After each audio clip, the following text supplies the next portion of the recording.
you were talking about That's fine. fossils, and you were talking about how specific the circumstances would have to be for fossils to be created, right? Yeah. Like, what would you say would be the ideal conditions for fossils to form? Well, if the organism doesn't have any hard like body parts, then that makes it statistically very unlikely, which is why we have very few jellyfish fossils, but quite a lot of seashells, right? Even though they both live in the oceans, um, being buried quickly under some sort of sediment, or sometimes like there's those the very famous fossil of the Velociraptor and the Protoceratops fighting each other. They may have been buried in a mudslide, but it may have just been like a collapsing sand dune. We don't totally know, but buried preferably in something that's like muddy with fine sediment, and then low levels of oxygen, so decomposition is very slow, and then you need stability over very long periods of time. So Right. if you're in a tectonically active area like Iceland, I I don't know, but I doubt they've found like any fossils in Iceland, Oh, right? they're Because it's finding volcanically fossils active. everywhere. They've actually found camel fossils in Antarctica, which was crazy to find out. But yeah, there's fossils everywhere. What's surprising about it is you need a very specific set of circumstances, and you mentioned it, basically rapidly covered in mud. So the official story is that most fossils we have are from localized flooding, meaning a river, like what we're seeing in India. God help those people. We got this, inundated river, and so that Pakistan. spills over and catches animals that are near the river or whatever. But you just anything that goes and dies naturally is just going to be ripped apart by scavengers, and then the decomposition process is going to kick in and it's going to cease to exist. It's not going to be encased and preserved. And you need basically, I would say, a global flood. You know how I feel about that, but that would explain why we see them all over the earth, with this very specific circumstance that would need to have happened for the fossil to be created. Why would you see it everywhere on the earth? This guy keeps saying VOR believes humans Well, live with dinosaurs. I actually do. This will be fun. Hey, Globe Man, I've seen your work before. Yo, Thanks for, I guess, thanks. I Glad you thought jumped you'd have on. a cape. I was thinking about it. Yeah, a cape. my name is Globe Man, and I don't even own a globe, so I'm lacking.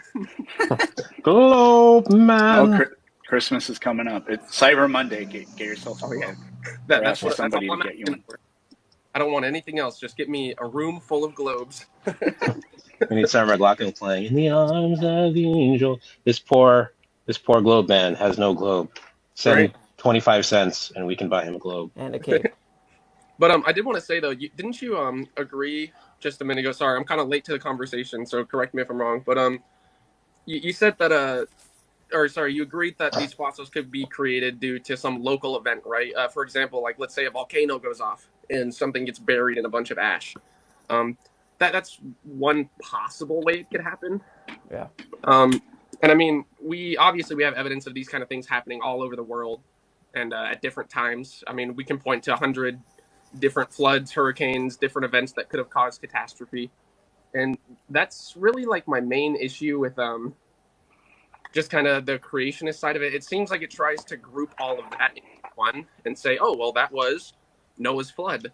And I think it causes more problems because we can see where these events occurred and how long ago some catastrophe might have happened.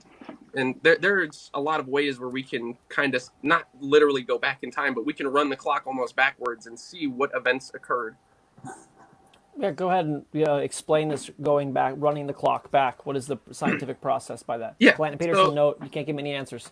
yeah, just looking at the evidence from the past, basically. So the fossil record is probably going to be the main thing I can think of. We can actually, get actual radiometric dating, and we can see, okay, well, this is about how old this is, right? Obviously, you're going to get a range because of the decay, but we can see, well, this clearly came before this thing, and we can kind of build a timeline from it, right? So by looking back at the evidence, we can build a timeline where it makes sense. Because obviously, we all agree we can't go back in time and like actually see it, unfortunately. But with Right. the evidence Well, we have, we can make a pretty strong inferences I based on agree. You can look at the aggregate of evidence, in particular using radiometric dating, and say, this is the timeline we imagine. But then things happen that upset the timeline, like they find soft tissue in dinosaur bones. You guys are all familiar with that. Well, I don't think that upsets the timeline. That's just new information because science never said it's impossible to find soft tissue preserved for that long. We just never had any evidence of it. And what to me, I don't think it does for this reason. If Earth was only a few thousand years old or whatever, then finding soft tissue should be the norm, not the 1 in 10 million exception, Right. right? They find it To in me, the every fact that it's fossil a now. to It's me in the all the fact that it's fossils. a They just one didn't know to in look for them. It's all the sorry, fossils what? now. Soft tissue is in all fossils now. They thought it was just in these specific T-Rex bones that Mary Schweitzer found, but now it's all fossils. They're finding it doesn't matter if it's 200 million years or 150 or 65. There's soft tissue, in particular the proteins and collagens that they didn't. You said science didn't think that it would be impossible. They literally said it would be impossible. There's no way that organic material could last 195 million years. It's impossible. And so what they do now, what I would say is going to bias, is they say, well, now it is possible, and they came up with a rescuing device called cross-linking, where the iron in the blood basically made it fuse, and so now they say, yeah, it's everywhere. And if you look at the more recent scientific explanation of these fossils, they're expecting to see soft tissue everywhere. They're finding skin, dinosaur skin. Like it's not just this one fluke thing. They didn't really know to look for it, but now they're finding it everywhere. I have not heard that they are finding it everywhere, but I mean, Google it. when the evidence changes, we should change our minds. Right, but You they're not know, going to because of bias. Because if they're dinosaurs were not. here more They recently, they that haven't changed their causes. mind on the dates because we don't date things based on how much organic tissue is there. That isn't a good way to keep time. Like What's it's a terrible way to keep time. right? So what's a good way to keep time? A lot. I Radiometric know. dating is very good. Right. Yeah, I was gonna say it's basically just the decay of these materials. I mean, that's the easiest way. That's predictable. We can see it still happening. And there are some people who point to like very, very specific scenarios where under certain conditions things can decay slightly faster or slower. The thing is we can't really apply that to for like the dinosaurs or something, for example. It wouldn't make sense because we're talking about conditions that we have created. Like lab conditions, things like that. Okay. I've Well, also go ahead. oh sorry, can I do one more real quick? I like a recent one I heard like all these claims where it's like they try to use something that isn't a dating method to try to say how old Earth is, but none of this ever comes up with actual numbers, and none of it ever supports the idea of like the specific Earth was formed in 6006 BCE or whatever the year actually is. It's like one I heard recently was, well, the Earth's gravitational field has lost 10% of its strength in the last 180 years. Okay. Right. Well, by that logic, Earth can't be more than 1800 years old. It's And that that's obviously ridiculous. So that like number's a that little bit claim, off. The magnetic field has dissipated. I think they've been measuring it solidly for 100 years, and it's been like a 4% degradation. So you could go back 6,000 years and it would have been stronger, but if you go back 30,000 years, you're going to have like basically fusion. It's going to be a big problem. So what they do is they have to come up with another rescuing device, which is pole shifting, recharges the magnetic field. Basically, you get this crazy friction, and it recharges the magnetic field. Could have happened, but I'm going to list a few more of these kind of things. That at one point it's like, sure, we have radiometric dating, and I will say radiometric dating is the strongest evidence of an old universe for sure, or at least an old Earth, 4.5 billion years, according to this dating. But when you start looking at the handful of other anomalous things and the ways that you have to explain them, I just wonder if we had no biases, because we weren't here. Humanity started when civilization started. When organized civilization, you guys know when and where did it start? I don't know that off the top of my head. 12,000 years ago ish. No, 3000 BC, 5,000 years ago in Mesopotamia. Well, that's Google when it. writing first appeared, but like Yeah, Göbekli Tepe is right. about 12,000 years old. I wouldn't bring in Göbekli Tepe because that It is also depends on what exceedingly your advanced. definition of organized like society is. Like you don't Well, need a just writing Google system. when and where did civilization start. I think that would be my definition. Right. Google it. I'll do it for you if Like you want. the cities of Ur and Uruk are are very old. Well, I could look Yeah, up Google it. how Just old Google when and where did is civilization start. Uruk. Well, this is a So this what's is an interesting, you said extremely not quite ethnocentric way of looking at it, but there were people living on every continent except Antarctica. There have been people living on every continent except Antarctica for at least 15,000 years, maybe a lot older than that. I know in Australia, people have been there for around 60,000 years. Now, if you don't want to call what they were no, you doing don't. civilization, well, okay, like what is civilization? Do they Let's have to talk have about the writing? Aborigines for a second. That's a really cool story. So the What? Australia. But I don't want to change. I don't want to change subjects. No, this is a good one. Okay, the Aborigines have an unbelievably accurate, detailed written and oral tradition. They talk about different sea levels. It dates back about 6,500 years. Before that, they don't have a record. But science has come into Australia and said, nope, you're 60,000 years old. And interestingly, out of one side of their mouth, they say this is the most remarkable preservation of an account of a people group ever. It dates back 6,500 years. Before that, they don't have anything, so we're just going to tell them when they got there. But yes, they do not, in their oral tradition, say 60,000 years. They say 6,500. And their oral tradition is trustworthy. I Right. mean, they're talking about volcanic activity and sea levels rising. So it's just funny that science can say, we love how accurate and studious their tradition is. However, they're wrong about when they got here because our science is going to trump that. Right. But I mean, at some point, 60,000 years is an incredibly long amount of time. So if their oral tradition, like obviously people, like you obviously don't believe, well, actually, I shouldn't say that. Australians weren't just magically placed there one day, 3,500 years ago, No, right? I don't believe that at all. No, Okay, well, or how far back did you say their history goes? You said they about 5,000 years, yeah, it's like 3,000 BC. 6,500 years. Their oral Okay, their so were they tradition. magically placed there 5,000 years ago or before that? So my belief, this is good. Get ready to get your digital stones at me. I believe that civilization migrated out from the Fertile Crescent, from Turkey or Ararat, as the Bible says, 3,100 BC, 4,500, 5,000 years ago, and migrated out from that area into the earth, basically. So they went west into the Americas and east into China, and then further east down into Australia. And I also believe that because of the Ice Age, a lot of the world's water was stored in glacier deposits. We had glaciers as far south as like St. Louis, Missouri. So because all of this water was stored in huge, giant deposits of water, the sea levels were lower, and this is how everything was able to migrate out, including the monkeys that went from Africa to South America. If you've seen my video on the rafting monkeys, it's very explainable. The water levels were exceedingly lower in a fairly recent past, and that's how they got there. Evolution, the theory of evolution teaches that, and you can Google this, the way that the monkeys got from Africa, old world monkeys from Africa to South America, is they rafted. Rafting monkeys. This is the official story. Smithsonian science, whatever. It's a hypothesis. It's not the official story. Give me a better version. Give me another. Explain to me how else these monkeys got from Africa to South America. Oh well, they could have walked because sea levels were lower, and so the area between Russia and Alaska was land. That's not the same area. It's Africa to South America. They wouldn't go all the way up and around. Nobody You thinks that. I mean, you're the one who said that they Yes, spread they out do. from that area. They did, yeah.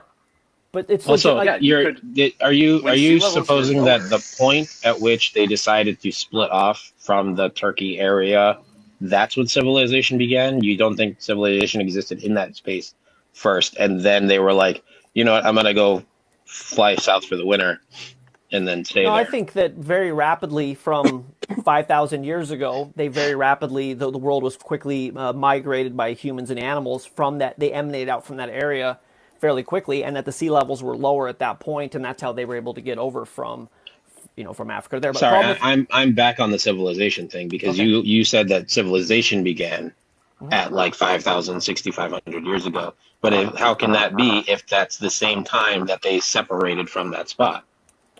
maybe I'm Like if misunderstanding. You the got a little bit migration fuzzy. Can you just say it again? I'm sorry.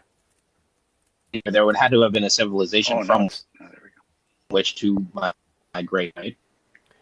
It's broken up a little bit, but let me just reiterate what I believe. I believe that they came off of the ark, Oh, It's great. Again, remember, this is fun because I believe that the flood happened, but I do believe in a globe Earth, so you got to give me at least 1 point there. But I believe that 4,500, 5,000 years ago, everything the world was destroyed, global flood, and civilization and all the animals mm. that had come off the ark dispersed, migrated out from the Fertile Crescent, from that area into the world. Hey, I'm bigger. So did I answer Okay, the but question or at no? what point did civilization begin? I mean, Wait. because even based on that, that would have to imply that there was civilization first to build the Oh, ark that then originally, landed in right, this right, area, then from originally, which. yeah, like so. So there was. Yeah, right. I guess I'm confused on when Yeah, you yeah. Let me tell you think about the Bible, civilization began how because this you're kind of works. jumping between like 4,500 and 6,500 So years ago. I didn't know you didn't know the biblical story very well, so I'll just explain it really fast. So we believe that Adam and Eve were created in the garden very quickly. They lived longer. They were very intelligent. They maybe got to as many as 1 billion people. We don't know. Highly advanced one world global civilization that was going on. That very similar to the one that we see today: genetic manipulation, genetic engineering. This kind of what the ancients call Atlantis. You know, the story of Atlantis is a highly advanced, unified, harmonious, global civilization. Or actually, they believe that it was like a small group, whatever. And what happened? The gods got mad and washed the area of Atlantis into the ocean. This is the not so biblical version of the biblical story of the Great Flood. So we had a civilization, we had a world system. It was destroyed in the flood. After the flood, it started again from Ararat and went out into the world from Ararat. So there was a pre-existing society before the flood.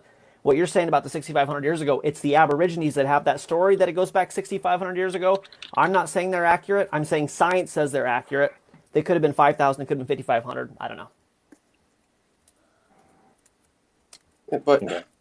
still, the biggest thing. We've talked about way too many things for me to I'll try and slow down. be able to know where we're going. Well, it's not about the rate at which things are being said. It's the number of different things that are being said. So,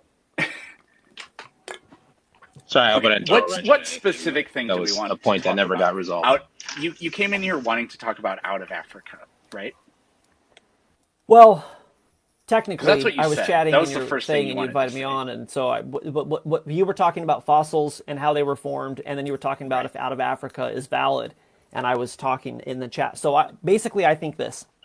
I think that the out of Africa theory is based on a lot of assumptions and on the biases that we were all talking about.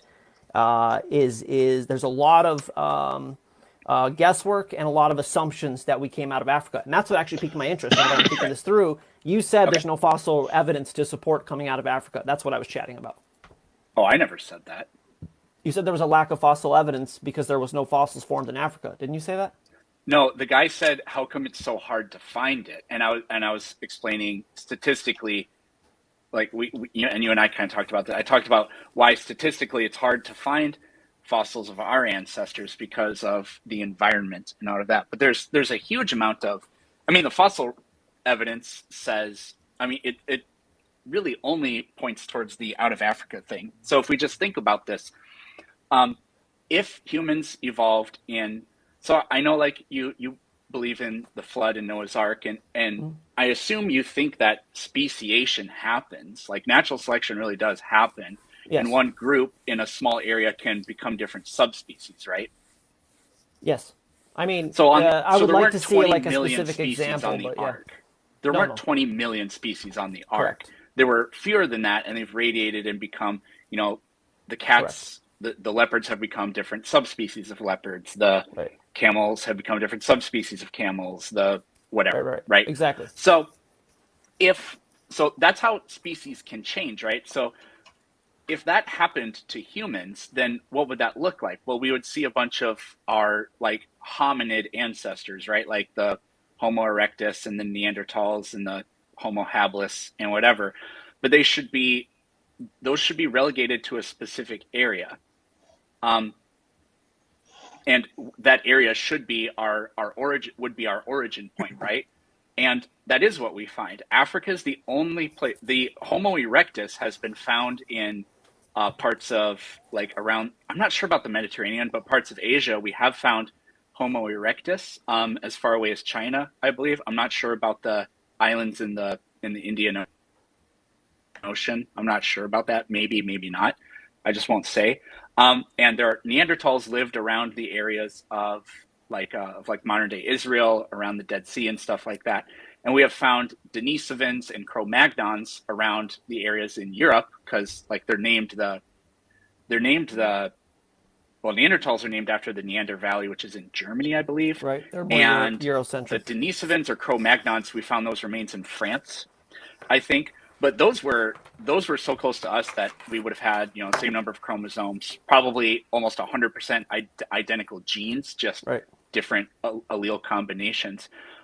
All of our other ancestors are in Africa. No other remains, except for like Homo erectus, have been found outside of there. To So me, that is extremely strong supporting evidence of out of Africa. And then also the genetics backs this up too, because if we started in Africa and only a small group of us left, then what you would find is uh, most of the genetic diversity would be in the original population. And if only a fraction of the right. population leaves Africa and goes off and colonizes the rest of the world, well, they only carry a fraction of that genetic diversity with them. So our species should look far more genetically homogeneous throughout the world than it Mhm. does in Africa. And that's also indeed exactly what we find. Right. Two people only 100 miles apart from each other in Africa will be more genetically distinct from each other than like a Native American is from an Aboriginal Australian. Right. Well, I agree, and this is an interesting, I think, part of the half truth of the theory that you're talking about. From my opinion, is that Africa is what where they're talking about. The epicenter is 300 miles south, maybe, of the Middle East. 400 miles south. It's not a super long. We don't know It's 100% where we originated. A lot of people think it was the East African Rift Valley, but right. so the East African Rift Valley would definitely be more than 1,000 miles. I'll get it on Google Earth here, so we Yeah, get double check. I mean, it's a very better number. close, and I agree that you would see more dispersity genetically the further away you go. I think it's interesting you mentioned Neanderthal and you mentioned Denisovan because as recently as the Geico commercials, we were taught that Neanderthal was a caveman, right? Ooh, even a caveman can do it. And now it's like, well, no, they're just people as well. So you end up with like what I would say is the scientific bias that has been really beating this drum of Darwinian evolution. My book is the Bible. Your book would be The Origin of Species. And obviously, there's been some additions since then. But so you look at this and you go, well, here's Neanderthal. They're cavemen because we need cavemen. And they're like, holy shit, they're actually just humans. Whoa. So that's interesting that, again, I would say the Bible came through on that one because we don't have the cavemen that you were talking about, at least not in any kind of modernity. And then the area that you're talking about, I mean, of all, if the Bible It's were, 1,600 miles, just for the is record. it that far to the Rift Valley? From like Jerusalem to there, it's like 1,600 miles. What about Ararat, like Turkey? That might even be Uh, further. well, that would be Anyways, farther. right. Yeah, still, Middle it's of Turkey to very the close to that East area. African Rift So, Valley is I mean, if we're going to 2,000 talk miles. like, geographically, yeah, I think that the information, I think it says Africa. I think there's evidence to show that it came from further north. There's, what was I going to say? The cattle domestication. I made a video on that. I thought that was very interesting. Very recently, university geneticists at the University of Missouri started looking back at the history of the African cattle. And they said, these are obviously from Africa, they're African cattle, and they looked genetically back. And it turns out that they originated in the Fertile Crescent. So the African cattle originated in the Fertile Crescent. So then here's what you would have to have happened for that to The work. aurochs? Yeah, you could Google it. It's if you Google African cattle domesticated in the Fertile Crescent, there's a Jerusalem Post article about it. Talks about the findings. So here's Okay. what for your theory to work. Here's how you reconcile all of this. Mankind becomes the exact version of man that we have today with mitochondrial Eve. There's been no significant genetic changes from about for 150,000 years to Homo sapien. So we all related to mitochondrial Eve. So mitochondrial Eve comes out of Africa. They wander the plains aimlessly. No agriculture, no organized civilization, just kind of wandering around, killing animals with spears or whatever. And then they go north to the Fertile Crescent where they domesticate cattle, right? Then they go back to Africa with the cattle. And then 5,000 years later, they go back north again to the Fertile Crescent and they begin civilization. This is how forensically you would have to piece this together. Does that make more sense than they just emanated from there, as the Bible said? To me, no, but I do have a bias. Um, And the fossil I record I don't isn't there. I don't I don't see any. I mean, it certainly isn't indicative solely of whether or not cows are being domesticated. But again, civilization didn't start in the Fertile Crescent. The Indus River civilization is older than Mesopotamia.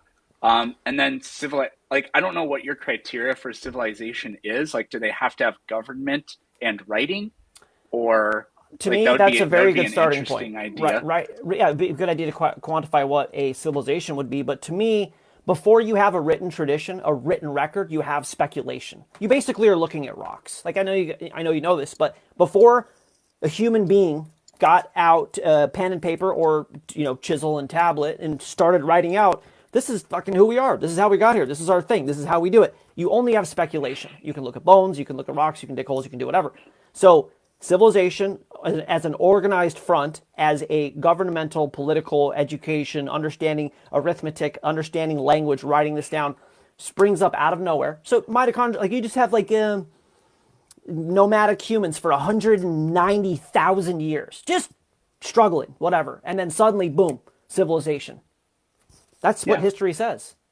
What you really don't yeah. think they could have figured out agriculture before that? It took them 190,000 years to figure out agriculture. Well, agriculture, and for the record, I wasn't laughing at anybody. I wasn't laughing at you. I was laughing because someone said in the comment section, we all look like the same person in a different font. And I thought that That's was, I thought hilarious. that was really funny. That's really funny. We, That's we, really we are funny. the theory of evolution. We are Uh, the march of progress. That's that's that's really that's funny. us. Yeah, I'll be Anyways, caveman. agriculture was independently developed in all kinds of places in New Guinea. Uh, there are lots of different agricultural centers. There's the Indus Valley, there's Mesopotamia, there's China, there's New Guinea, and then Central and South America and parts of North America. They all independently Right. When developed some form of and agriculture. when did they all figure that out? When? The most, well, it varies between like around 9,000 years ago to the most recent domestication would have been corn, probably 3,000 years ago. I have a book. I could go look up the map real quick. I don't know off the top of my head, but there's quite a bit of variation. But obviously, the people living in Central America weren't borrowing technology from the people of Mesopotamia. Right. I'm just wondering when chronologically this is. Because if Mesopotamia was 3100 BC and what you're talking about in the Indus Valley or whatever was 2600 BC, I mean, are you saying it's like 10,000 years ago? Like when did they do this? Because my understanding is man didn't figure out agriculture until Mesopotamia, and that basically they say this is why it went bonkers and we just started becoming very, because instead of spending our entire life trying to not die Yeah, from starvation, it was like, holy shit, we're like bored now. What do you want to start writing? Let's play we're cribbage. I mean, bored it's now. like it just the whole dynamic changed. So I'm pretty sure that's what they say. But you've got other things. I mean, I'm just curious about that. But as far as the like for me, I'm what you would call an agnostic theist, which means that I don't know. I believe in God, but we all don't know particularly. So when I started piecing this together, and what I still believe is the most rational deduction when you take all of this information and you aggregate it, you have issues like soft tissue dinosaurs, civilization starting at 3100 BC, comets. That's a side thing we'll talk about. They can only last 10,000 years. How do we have comets? They found carbon in diamonds. That's interesting. And then if you look at genetic, all of the population modeling that we've done, when scientists Chang from Yale did a genetic modeling of when our most recent common ancestor would have existed, they came up with the number 5 to 7,000 years ago.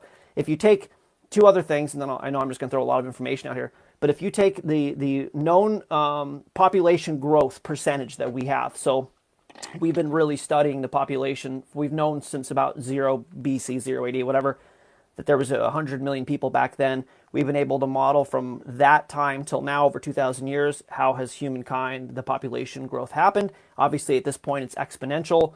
We're going to just keep reproducing exponentially. But if you take that known percentage of human population growth and you extrapolate it backwards, you cannot push it back any further than 10,000 years unless you invoke more rescuing devices like major catastrophes, all of these genetic bottlenecking. if humankind has been like it is basically now for 190,000 years, there should be way more people on the earth than there are right now. I mean, 8 billion shows, it points to the idea that man hasn't been running around for 200,000 years.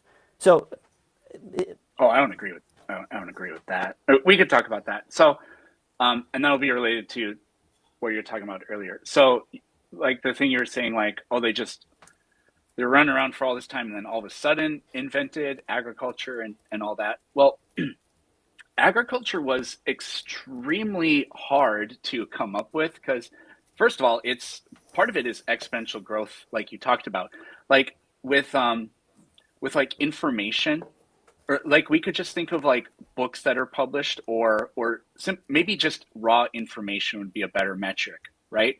So we invented the print, like we've had writing forever, but like the printing press was invented in 14 something, whatever. close enough. um but despite that, there were only probably like a couple hundred or a couple thousand books published every year. Whereas today, like with the internet, like it's millions upon millions of the equivalent information of millions of books are published every single day, right? So like the amount of information growth just becomes exponential, but it's extremely hard to ever get to that first point, right? With agriculture, and have you ever read Guns, Germs, and Steel? It's really good. No. Oh, it's just such an amazing book. So what the author talks about, like one of the biggest problems is there are only a handful of domesticatable animals that are even out there, or plants. So like if we think about, like if we just think of what are the most common domesticatable, or what are the best domesticatable animals, right? Well, most of them are mammals, right? We got sheep, chickens, goats, pigs. I said chickens, that's not a mammal. Sheep, goats, pigs, horses. We could throw camels in there, and not a lot else, right? None of those animals lived in North America, for example. If we North or South America. If we think about domesticatable plants, like there are lots, but the big ones are corn, which originated in the Americas, but then like wheat and barley and whatever the heck lentils are, and soybeans and rice and those things. None of those existed in the Americas. So that's one of the biggest reasons why civilization, according to Europeans in the Americas, was behind where they were, right? Because they were the same. They were humans. They were just as intelligent. They were extremely successful. But if you're going to build a civilization and you don't have any of the domesticatable animals that they have in the other area, and you don't have any of the crops except for corn and potatoes, but they're separated by thousands of miles, then it's no small wonder that they weren't building cathedrals in the Americas when you don't have the natural resources to build your civilization up to that point. So like with agriculture, like when you say like, oh, how come it just all of a sudden happened? The amount of luck that the amount of dumb geographical luck that's required for it is really extraordinary. Because a lot of, I mean, like wheat, like if you take wild varieties of wheat, they're totally useless because in order to actually be able to grow wheat and process it fast enough and efficiently enough to have a civilization of many thousands of people, a lot of very special things need to happen. So, like for example, with the wheat, it has to explode out of the capsule, and it has to grow in a certain way because otherwise it's just too laborious, and you're only going to be able to do subsistence farming. It's so much work that you'd only be able to grow and harvest enough food for yourself at the end of it, because that's just the way that the vast majority of all crops are. That's a very, very in-depth scientific conversation that would be interesting, but it's not exactly what we're here to discuss for today. So that's the big reason why you only see agriculture pop up in these certain places. And then also, you don't need writing, but writing definitely helps. And the only reason we invented writing was to be able to write receipts for agricultural things. The oldest piece of writing we have is a cuneiform tablet, and it's a receipt for the sale of a goat as the oldest writing that we have, which is pretty damn funny, if you ask me. But then, like I said, we get exponential growth after that point. So I don't know. I would I don't know what else push. to say. I would push back on the only reason we created writing was to produce livestock receipts. That's very speculative and not Well, an that's what exact. all of the oldest writing is. I don't think that the what are the original tablets that came out of there? Whatever Cuneiform. the Sumerian tablets. It gives the whole. I mean, you end up with the Epic of Gilgamesh and that whole thing, which tells about a flood, by the way. Anyways, I think Yeah. there's more to writing that, but that's not my point. But so so I came on because you were talking about the dearth of fossil evidence in the out of Africa. I push back. I'm the only person I know of that's at least publicly pushing back on this out of Africa theory. And then the combination of talking about how fossils were formed and there not being fossil evidence of out of Africa. That's why I wanted to jump on. But do you guys have? Okay, I just made a couple notes. So in order for old Earth, the evolutionary paradigm to be true, just kind of briefly, here's kind of what we need. We need a start of the universe. I know that's not what you guys study because you're more into biology, but maybe Globe Man does. How does the universe start? There is no universe, then there is. That becomes the whole thing. We can talk about that. The predominant scientific thought as to why we have a finely tuned universe is the multiverse. This is a very accepted idea that there's an infinite amount of universes. To me, that's not an Occam's razor kind of thing. That's not the most rational, logical deduction of why the universe is perfectly tuned, is that there's an infinite amount of universes. But whatever, I digress. So you need the universe coming from nothing. You need infinite amount of universes. You need the Oort cloud to explain comets, which only live 10,000 years. I can definitely get into that if you want to. You need abiogenesis. Where does life come from? We haven't discussed genetic entropy and how perfectly the genetic specimen must have been a mitochondrial Eve, because we do see degradatory information processes, which eventually, you're going to end up with, I think, a pretty poor genetic information line. Hey, I'm sorry to jump in. I just want to say we should probably just pinpoint one topic and stick to it. Just because right now Yeah. you're throwing a lot of stuff. So like the question you asked about like the Big Bang, for example, Yeah. coming from nothing. Well, no one says that, right? So What do you that's the believe? thing. No one knows what came before the Big Bang. There are people speculating as to what might have been, but the Big Bang theory does not try to talk about what it came from. You can think of it as a timeline from basically what is it, Peterson? It's like 1 Planck second or whatever after the Big Bang. Yeah. So it's from that point until now. We don't know what came before. No one knows, right? Yeah, right. So I mean, you could say it's God. I can't tell you you're wrong, but you also, I mean, you said it before. You're agnostic. So you said there's no definite answer, but you believe in it nonetheless. Right. So I mean that's fine, but I mean that means we also can't throw out the idea that there was a unicorn just running around and it farted and then boom, now we got the universe. But that's the thing, we can't throw out stuff if we don't have evidence for it. So I mean, can we say that's wrong? No, but does any evidence point to it being correct? Also no. Wasn't this all about the age though of the universe? Isn't that how this all started? Yeah, I was basically giving a positive Right. argument for man dispersing out from the Middle East Yeah. But 4,500 I years ago. thought when you started saying like in order for us to account for to argue against a young Earth, we have to come up with all this stuff. But like No, it's even if not we that don't you have to come against it. I just want to clarify. It's that in order for the theory to work, these are the right. things that what I would call rescuing devices that are kind of baked into this. We don't know, but we have to allow for multiverses and soft tissue and dinosaur bones and the Oort cloud. And to me, it just at what Sure. point when you look at how many things you need to defend this narrative, does just saying that something outside of space and time created this and this is the account of what happened, that's all I need in my argument. That's Sure. it. I mean the Sure. multiverse thing, it also What I seems would like you're trying to jump to string theory. That's kind of also separate. It's not string theory. multiverse is a fine tuning argument. We can talk about that in a second. But um, Many worlds is so string theory. if Oh yeah, um you're right. Sorry. if um it if the fact that we don't know what caused the Big Bang it is a way for you to support the idea that the universe is young. I was like, well, okay, but like we can see the edge of the visible universe is billions of light years away. so the universe, like, unless the speed of light was just randomly different in the past, there's no reason to think that it was, then the just the cosmological observations we can make, the fact that we can see billions of light years away, means that the universe can't be only a few thousand years old.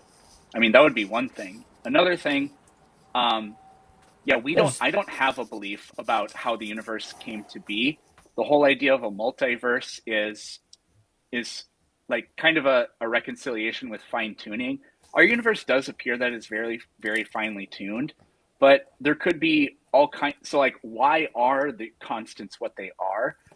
They couldn't be anything different. Well, we don't know that they couldn't be different. They could all have slightly different values and work together. We can't know if that would be the case unless we start making other universes and see if it does work out.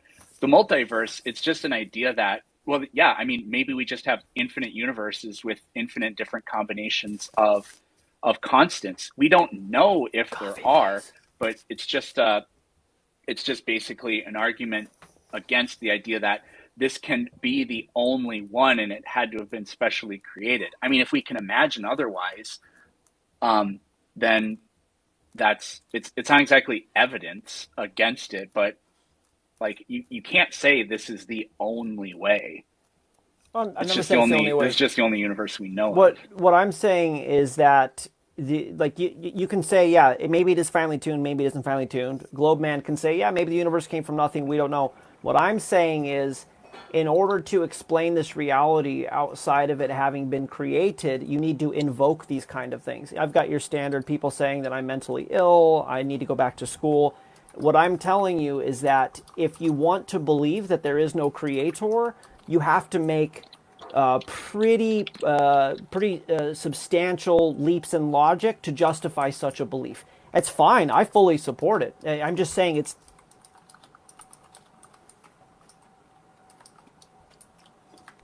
Matt, if your camera's not on, nobody can hear you. Yeah, you got to turn your camera on. It's a weird glitch. If your camera's off, nobody can hear you. That's fine. Yep. Chloe, will you make me a coffee, please? That's weird. I was able to hear him. Were you guys not able to? Yeah, we can hear him. The chat can't. guests can't. Oh, that's it. Yeah. Okay, that makes sense. The viewers, the precious viewers. Yo. We still all look like the same person in a different font. Yeah, if you request, you have to look like us. Period. So we are the March of Progress.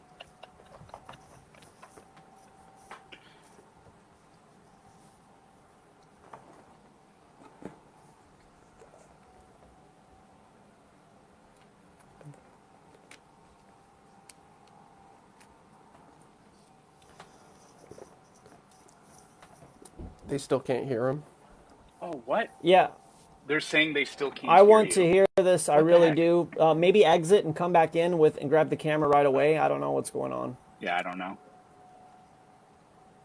Yeah, dude. Okay, we'll do that right now. Dang it, that's so stupid. I'll send him an invite right now. I think if you invite him, it joins like in a big box. But anyways, I don't know. It's getting hot in here. Lucky you. It's freezing in my house. yeah, I'm cold too. It's Hey, 28 how goes it? degrees. Hopefully, Good. hopefully You gotta everybody do can hear me now. You got to do the camera thing. And now he's just Oh. loading for me. Yeah, my camera is on. Okay, well, the viewers are going to tell us if they can hear Matt. We Oh, they can can hear you. him. Yes. Cool. Okay, they can hear you. Okay, cool. Or we could before you're. I don't know. I can't see you, but they can hear you. So whatever. I guess that works. That works. Nobody needs to look at my mug anyway. Sweet. So the concept I was trying to get at was the leaps in logic based on things like soft tissue and fossil records, and these things that you brought up, saying that you needed to have a reason for these beliefs after that point. And for you, it made sense to jump to something that was outside space and time, and thus call it a god. Right. The concept of I don't know why this occurs, therefore a god, is a major issue for me. It's Why? a classical fallacy. I mean, it's the classic God of the gaps fallacy. Okay. And what's If the you don't God know- of the if you gaps don't and Science of the know- gaps? If you don't know, The only accurate answer to give is I don't know, and then look for more data. To posit a deity based off of the concept of not knowing is fallacious. It's not fallacious, and it sounds like you and Richard Dawkins, you guys go way back or whatever. No, It's it not has nothing to fallacious do with Richard Dawkins. when It is okay. fallacious. So It is called the God of the Gaps so fallacy. if as we do this discussion, when you invoke science of the gaps, I'm going to point it out because it's Well, the that's same thing. perfectly fine. we're not making claims though. Like Oh yeah, you are. when How we old's the don't know, universe? we don't How old's know. the universe? Well, it's 13.77 billion years Right, old. that's a claim. That's what the but that's what the data Right. says. Where did man come from? We evolved. That's what From the data where? says. From Africa, right? That's Yeah, claims. that's what the data says. Yeah, but they're Okay. empirical claims though. So, what is your data that the universe is 14 billion years old? We can see that the The way- universe is expanding, and then Yeah, when we take that, No, we the take the Bible. rate. The Bible says that the universe is expanding. That's the evidence from my book. Okay, The so, Bible but that's the doesn't thing. say If the we universe is take the expanding. rate that it's expanding, It simply that means doesn't. we can turn it backwards. And if we take that rate of expansion No, and we nobody reverse thinks- it, that means nobody- it comes back to a point. And That's well, not what- how no. long would it take to get to that point? Why don't you guys Google why they say the universe is 14 billion years old? It's not what Globe Man just said. That's not the dating. That's not where it comes from. Yes, it is. Is it also? We could also point to the That is cosmic background absolutely some radiation. of the data that is used to measure the age of the observable universe. So so the universe is 14 billion years old because of the rate of expansion. and the CMB radiation backed that up because the CMB radiation data it is different. We can talk about why it's different, but yes, you take the farthest away we can possibly look. You look at the degree of redshift, and that tells you how fast those faraway objects are moving. Right. Well, if we know the rate at which it's expanding, then because it's acceleration, if we know the rate of its acceleration, then we can extrapolate backwards and figure out when everything we see collapses to a singular point. That's the first way So it's done. how exactly are you able to do that when the rate of acceleration is accelerating? The rate of expansion is accelerating. How can you take something that's beginning to accelerate or expand faster and then deduce when and where it came from? I'm not a physicist, but I'm not the one that came up with the number or the data. I mean, I'm not an expert. I don't Right. know, but I don't mistrust the scientific Right. data. So you trust science. Like you trust you have a claim, and your claim is somebody did the data and you believe the thing they told you. Thousands The of basis- people and have it done comes down to a the basis constant behind it- acceleration. have done it. Okay. I mean, so I trust it for the same reason. If your doctor gave you a prescription, you wouldn't just assume that it doesn't work. yeah, it's because probably a good been- idea to also question your doctor, but that's a side note. So Yeah, let's it's valid to, right. but like we have processes in place for these kinds of things. right. So what about when the James Webb Space Telescope looked in its time machine, 13.5 billion years to the edge of the universe, to the early formation of the universe, and saw fully formed galaxies? How does that fit with the theory? Yeah, so It just that's simply shows galaxies. that fully formed galaxies were earlier than we originally expected. It doesn't destroy the concept of the observable universe being 13.8 billion years old. See, you said I don't- earlier that's science of the gaps. We have they not. exactly No, it is not. It is. absolutely, it is not because it's just gathering data. Gathering the data James is Webb- not a gap. Yeah, the James Webb has many times the resolution of our most sophisticated telescopes ever made. Yes, So they it'd be do. able to Yes, see it does. farther back with more clarity. And when it Right. looked farther back with more clarity, they saw more of the Yes, they do. same stuff that we already knew existed. But the galaxies that the James Webb found are only a few million years older than the previously known oldest fully formed galaxies. And so that isn't a huge problem. It meant See, there were only a few million years It older is. than It's the a oldest huge previously problem. known ones. And I know but it's Matthew not. disagrees. It is. And let me tell you one of the things that It's happened. not, though. Hubble was looking at basically the same galaxies you're talking about because it was such a low resolute image. It saw proto-galaxies, galaxies that should have been starting to form. So then they get better glasses. They get a Hubble, the James Webb, and they look at those galaxies, and they're fully formed spiral symmetrical galaxies. They weren't just Yeah. partially formed. So yes, if you guys want to say they formed sooner than we thought, that is religion. That is dogma. That is That's not scientific. religion. We're Yeah, looking hold on. at it, Yeah, and wait. we have the data. Yeah, so if you look Okay, at it, explain how. galaxies- Explain the to me galaxies how. are there, Explain this to and me. we know Yeah, how hold old on, they hold on. are. There's nothing. The galaxies are there. We've seen them. We know how old they are. There's no there's no religion in that. Okay, And then as belief. for how it Maybe fits that's a into the better word. Big Bang, what they originally thought that it took about, if I remember correctly, these numbers, about 300 million years for these galaxies to form after the Big Bang.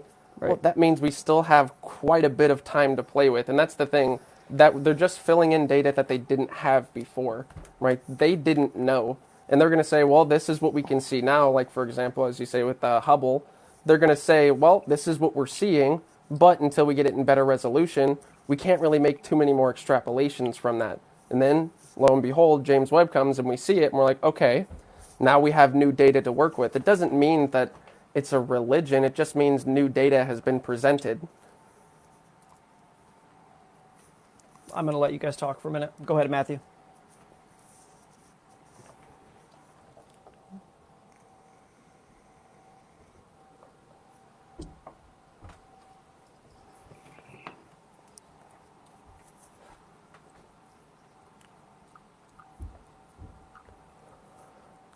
I think so. They can't hear you again. Yeah, they can't hear you again, Matt. Oh my God, why is this? Why I is don't know why it TikTok does doing that. this to us? You can But try turning the I'm camera sure on. I'm sure Voice of Reason heard me. So I did. can you Yeah, I see the think I difference do. between those two I concepts? I think I do. I mean, just based on I think I do. So when we're talking about like early universal cosmology, we're Right. taking data we're finding and using that data to come to conclusions, right? Yeah, to Where support your worldview. we're actually no, not to support our worldview, but to support our observation made, right? We take the data we see and we use that data to say this is what we see. Now, what you've been doing with your argument so far is saying, hey, we don't have data for this observed occurrence. Therefore, I am going to take that lack of data and I'm going to presuppose a deity behind it to explain it. There's a massive difference between those two concepts. That is why it is a fallacy. So this is where I'm going to push back on the fallacy idea, and I'm sorry for those of you that have heard this, but I'm going to use. It's going to take me about 3 minutes to do this, so please just hang on for this, or interrupt me if you need to. It's fine because I just ramble. But if all four of us in this computer, right now we're on a phone. If we're actually playing a video game, we're playing Minecraft or whatever, and we're sitting around, we're the characters in Minecraft, and we're discussing, hey, how did this Minecraft universe get here? What are we doing here? You know, how did the sun get here? Whatever. If we try to explain this phenomenon of how our reality is in existence, if we forfeit the idea that something created the game Minecraft, something outside of the Minecraft universe, for example, a guy named Michael Persson in Sweden created Minecraft. So from the earth, he created the video game, somebody built the Xbox, etc. If we forfeit the idea that something outside of our Minecraft reality intelligently designed this reality, how is that a fallacy, number one? And number two, you're never going to get the right answer. Any explanation that we have in the game, well, I think that this happened, I think that this happened, it's all going to be wrong. And to me, this is what the science of the gaps has done. It's like right now, it's, you know, at one point it was a steady state universe. It's always All right, existed. I really do. I don't interrupt you here. This concept of science of the gaps is just an ad hominem attack towards the method, the scientific So is God method. of the gaps. Yeah, it's the same No, thing. it is not. Yeah, we both have a religion. It is a fallacy, not an ad Science hominem isn't a Fine. attack. religion. You are. I'm sorry that you feel like you're being attacked, but it's not an attack. It's simply information. Okay. Can I have a coffee? And I mean, I just wanted to point to, and I think, like, for example, like when you say, well, when I point to we don't know where the universe came from, maybe you want to insert a God there. That's, again, that's fine. There's no evidence to say it's wrong, but again, we also have to acknowledge there's no evidence to suggest that it's right either. Totally. We all believe. 100% agree. Yeah, it's presuppositional apologetics. Yeah. I don't Yes. know if that's So quite the let me same be thing. very clear. I believe we're in a created order. I guess you weren't here, Matthew. Guess. I believe that No, we I are in was. intelligently designed order. I think that something outside of this universe created us. It's my belief. I think there's evidence to support the belief, but it's absolutely a belief. My issue is there's the three of you in here, and because of science, because you guys in 2022 we figured it all out, when and how, whatever. the idea that something created this is somehow illegitimate, but what you guys believe is fact. That's the issue. Not at Bruce? all what is being But said. we're Oh, not, okay. inserting beliefs where we don't, like I said this earlier. How about the Oort cloud? When we say I don't know, you make a claim about what is responsible for it, and we aren't doing that. But you're kind of like telling us that we are, but we definitely aren't. Okay, so you don't make belief-based claims. No, what we do Not a is we look at the data provided, the data we observe, and we come up to a conclusion based on that data. If Okay. anything is missing, we say, I do not know, and then stop and look for more data. We don't make any more further claims based off the concept of I don't know. Okay, That is the so issue that we're I gonna have. play a little When like you a. said I don't know, you then posit a deity. Ready for the testing your do you guys understand the threshold of what you know versus what you believe game show? I'll be the host. Comets live comets exist for about 10,000 years. After 10,000 years, the sun totally annihilates them because the tail of the comet, the coma, is the actual destruction of the comet being realized in real time.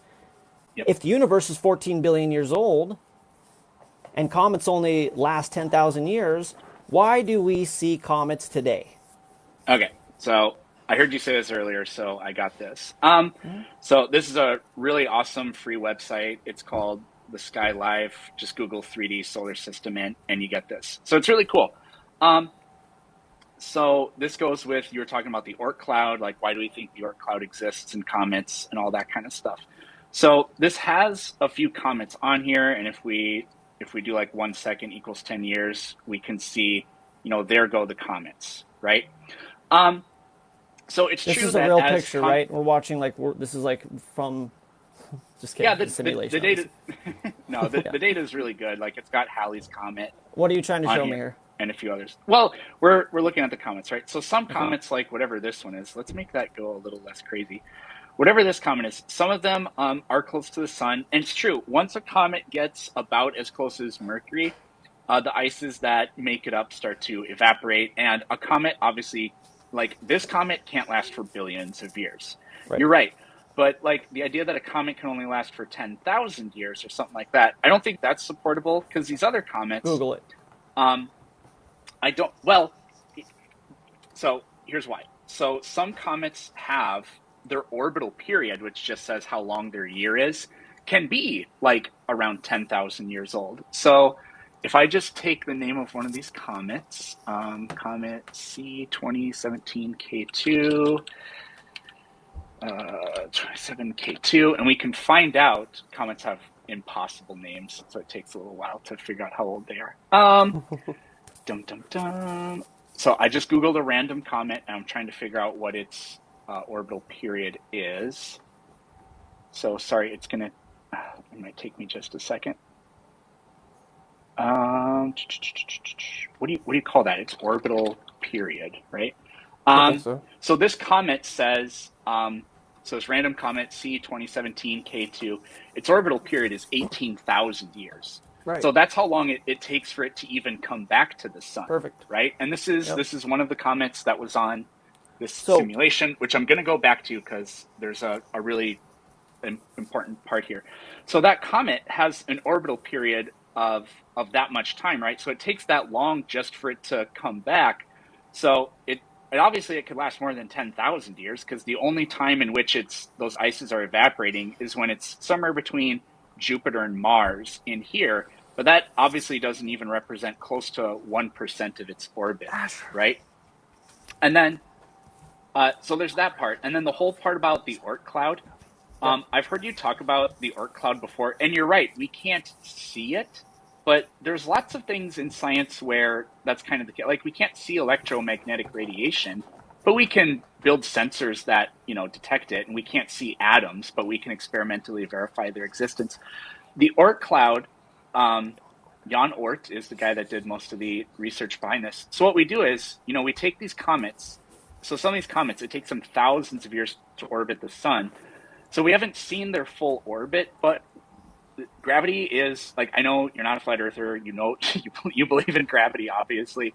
So we can know based on just a partial arc of a comet's path, we will know where it will go. This was how, for example, we knew that the comet Shoemaker-Levy 9 was going to hit Jupiter way before it did, because we can look at its path, and because gravity is it's calculatable, we'll know what its orbital path will be like. So by taking some of these comets, oh, my screen froze for some reason. By taking these comets and figuring out what is their orbital shape, then we know the boundary of how far away they go. And it's like insane, the distance. It's thousands of times farther away than Pluto. So that's how we know approximately the boundaries of the Oort cloud. We can't go to the Oort cloud and see it, but we know what the orbital paths of these comets are. And so that's where we know where the boundaries of the Oort cloud are, because it's just basically the overlap of all those farthest points where those comets get to. Okay, so comets last tens of thousands of years, and they come from the Oort cloud. Well, no, they don't last that. Some of them can last millions upon millions of years, or maybe billions, because they don't, like that one I looked up, it orbits the sun once every 18,000 years. This is, I mean, I don't know where you're, like, I like the diagram and I see where you're at, but just as far as explaining this thing through what NASA, any of the other kind of astrophysical scientific operations accredited would say, comets last tens of thousands of years. You can Google it. Let me explain that number then, since I don't think you understand that number that you're using. So the concept of them lasting 10,000 years, they're lasting 10,000 years of active evaporation due to being close to our sun. They're not close to our sun for a full 10,000 years in one go. Okay, so you guys are saying that comets are older than tens of thousands of years.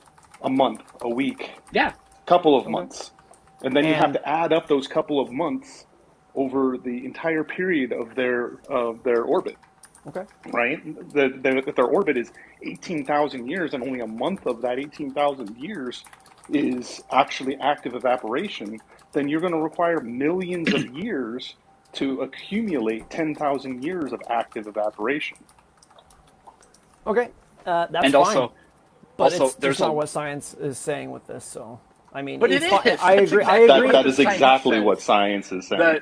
The stuff, the ices that make up comets, it's water, mostly water, and then there's a lot of carbon dioxide and stuff like that too.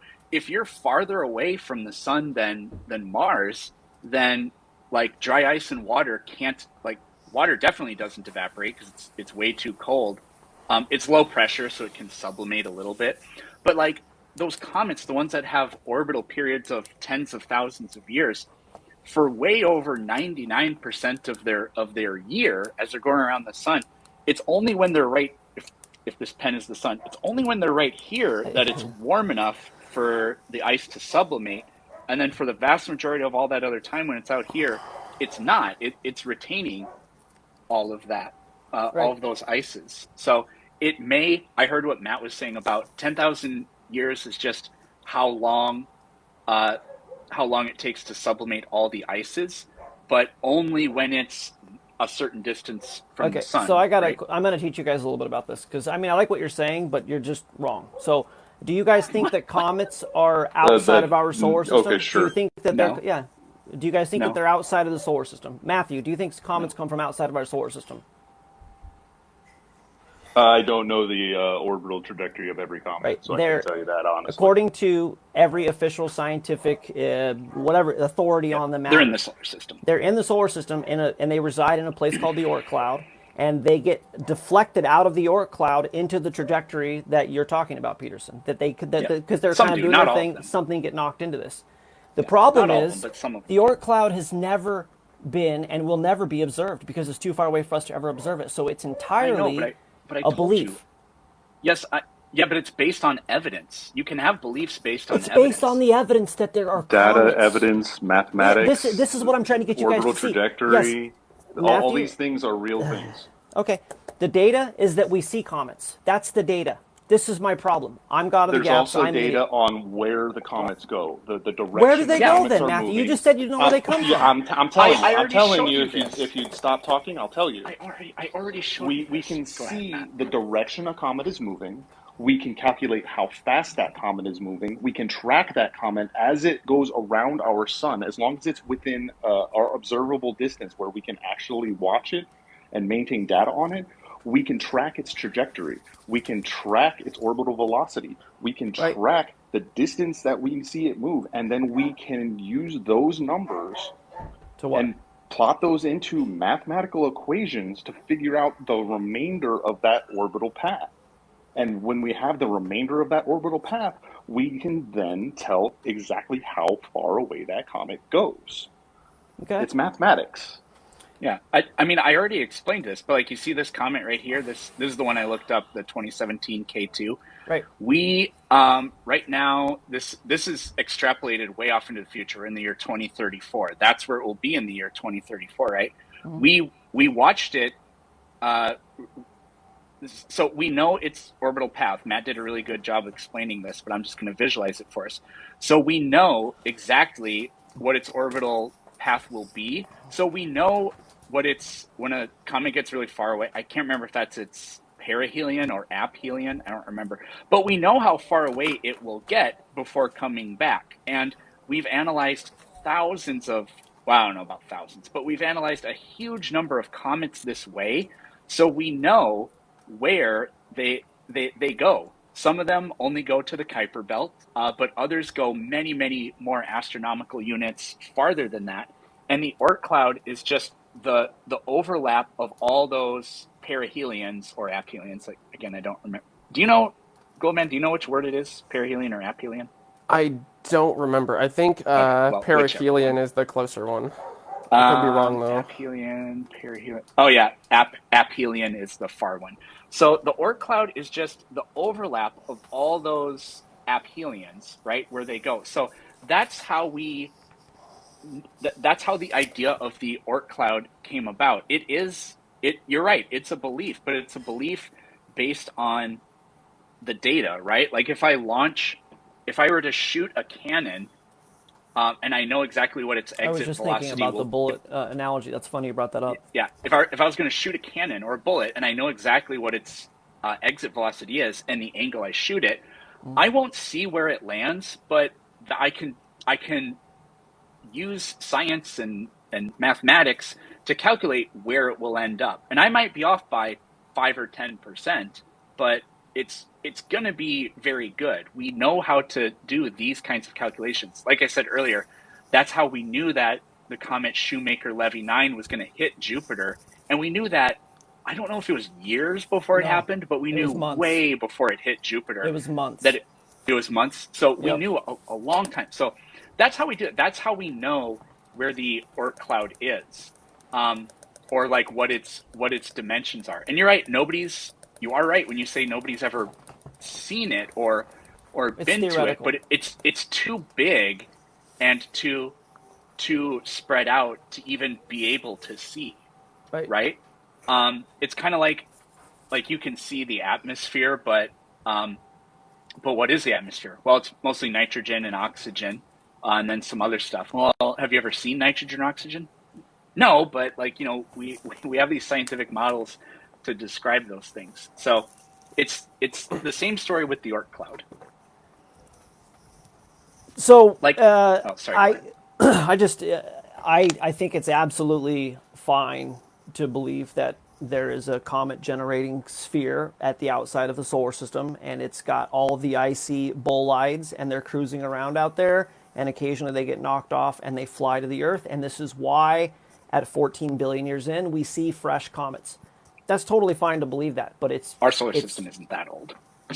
Our solar well, system's like 4.6 billion years old, but okay, whatever, 4.6 billion years old, but it's just the kind of I, thing I you think it's our need. planet that's a little over 4 billion. I think our solar system is closer to 5. I thought our sun was closer to 5 billion. it's um, we think it takes around 100 million years for the protoplanetary nebula to fully collapse and then end up with an actual star and mature planets. But it's not older than 5 billion. It's around probably like 4.6 or 7. Earth is 4.56 billion years old. So Okay. Because surely we came after the sun. Definitely after the sun. Yeah. Okay, so the consensus here, 3-1, is that the Oort cloud exists, right? You guys are pretty confident that. I don't know enough about the Oort cloud. I've just been listening to you guys. I'll have to look into it. But yeah, I would assume so. Okay. I Yeah. think it's I mean, more just an observed, like, we mathematical know phenomenon. All the we know trajectory that's where points the towards comets that. go. Okay. So And then, as far as I know this is a huge jump, but as far as the soft tissues being preserved in the dinosaur bones, you guys believe it's because of cross-linking, right? Like that's the official narrative. the only thing I ever heard about it was if you get iron atoms Right. to That's the surround. cross-linking. That's what cross-linking is. I never heard it called that. That's right. And when we say soft tissue, they're really only finding like a few molecules. They're not finding like intact cells. They're just finding like stuff like That's I don't know if collagen fibers were found, yep. but those are like your collagen isn't it's collagen isn't really living tissue. It kind of is because it does have cells within it, but the matrix that it creates around it is it's organic.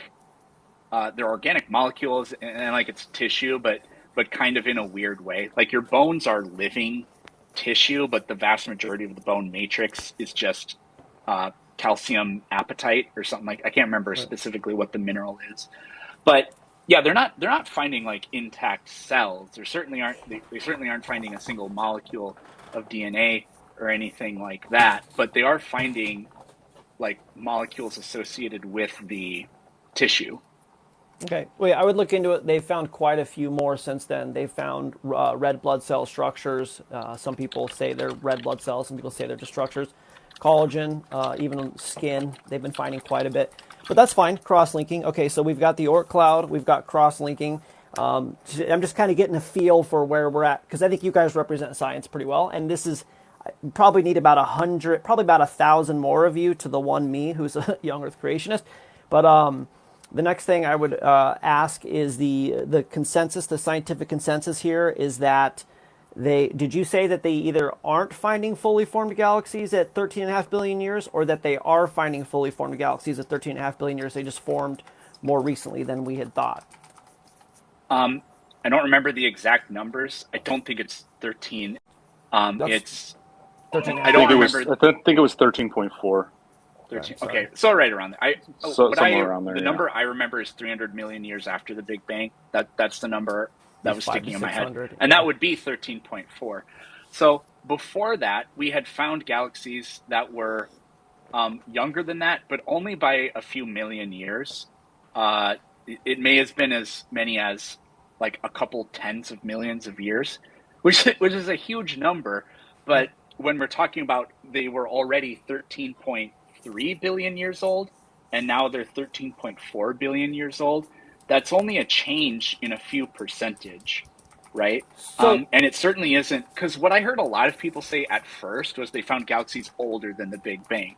And it's like, that's not true. no, they didn't. But I heard that over and over and over again, and now I'm hearing that they found it. So like the goalpost got moved kind of a little bit, and you never said that. I'm just saying Right.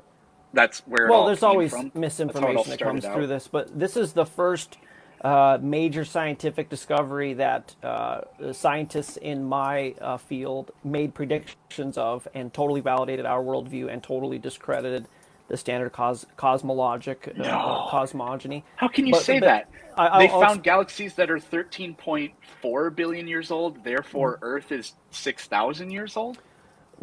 No, that's not exactly it. It's that we had predicted that the universe isn't evolving, just like humankind isn't evolving, just like we believe in a fully formed universe, fully formed Earth, man fully formed. So we don't believe in this evolutionary start with single cells, start with single particles, and eventually it defies all the laws of physics and becomes more organized over time. We don't believe in that. So young Earth creationist, an astrophysicist named Jason Lisle, predicted when the James Webb was launched in January that they would find fully formed, fully symmetric galaxies at the 13.5 billion years, with which he was laughed out of the room. And then when the data came But out, let me just make one point and then I'll let you in. sure. When the images came in, sorry, It broke astronomy, it broke astrophysics for a certain amount of time. They were freaking out. I mean, just Google the fully formed galaxies found as breaking, astronomy. So what happened, and why I brought this up is this is the first time I've covered something like this in real time. But this is how these scientific discoveries happen and how the narrative changes over time. I did a live show on my YouTube discussing all of the things that science was saying, and inside of their different publications, they were saying we're going to have to figure this out. We'll basically go into damage control. We're going to make this work. And now, 3 months later, they're saying exactly what you guys are saying. There's damaged instrumentation. We jumped to the conclusions. There was dust on the thing. We don't know, and they're totally changing the narrative. But I can tell you that when it broke, when the images came in, it stunned. I don't think a cosmology. single person in this chat has talked about dust or damage causing errors in readings. Not a single person. Yeah, Now they we put have, the other we have was damage said nonetheless. that It we was have, performing we, much better we than have expected. said that we have previously seen like 13.3 billion year old galaxies, and now we're seeing a 13.4 billion year old galaxy. And Peterson said that would be only like a few percent difference, right? It's actually less than 1% difference, less than a single percentage, right? We're talking about 1 out of 134. That's less than 1%. So That's just this not, this the is not number's not a right. large gap. This is not Right. an astronomically huge error in any way, shape, or form. It's just more information that we're gathering. I say we go to a source, because right now it's just he said, he said.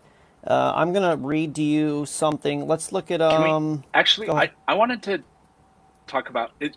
I'm still staying on the same topic, but rather than doing that, okay.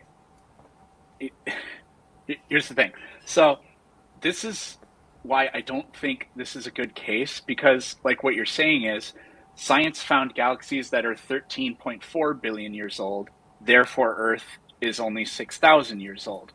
That just doesn't make any sense, but because I know that you argue in good faith and you're not like a jerk or anything, I think I know how to steel man your position.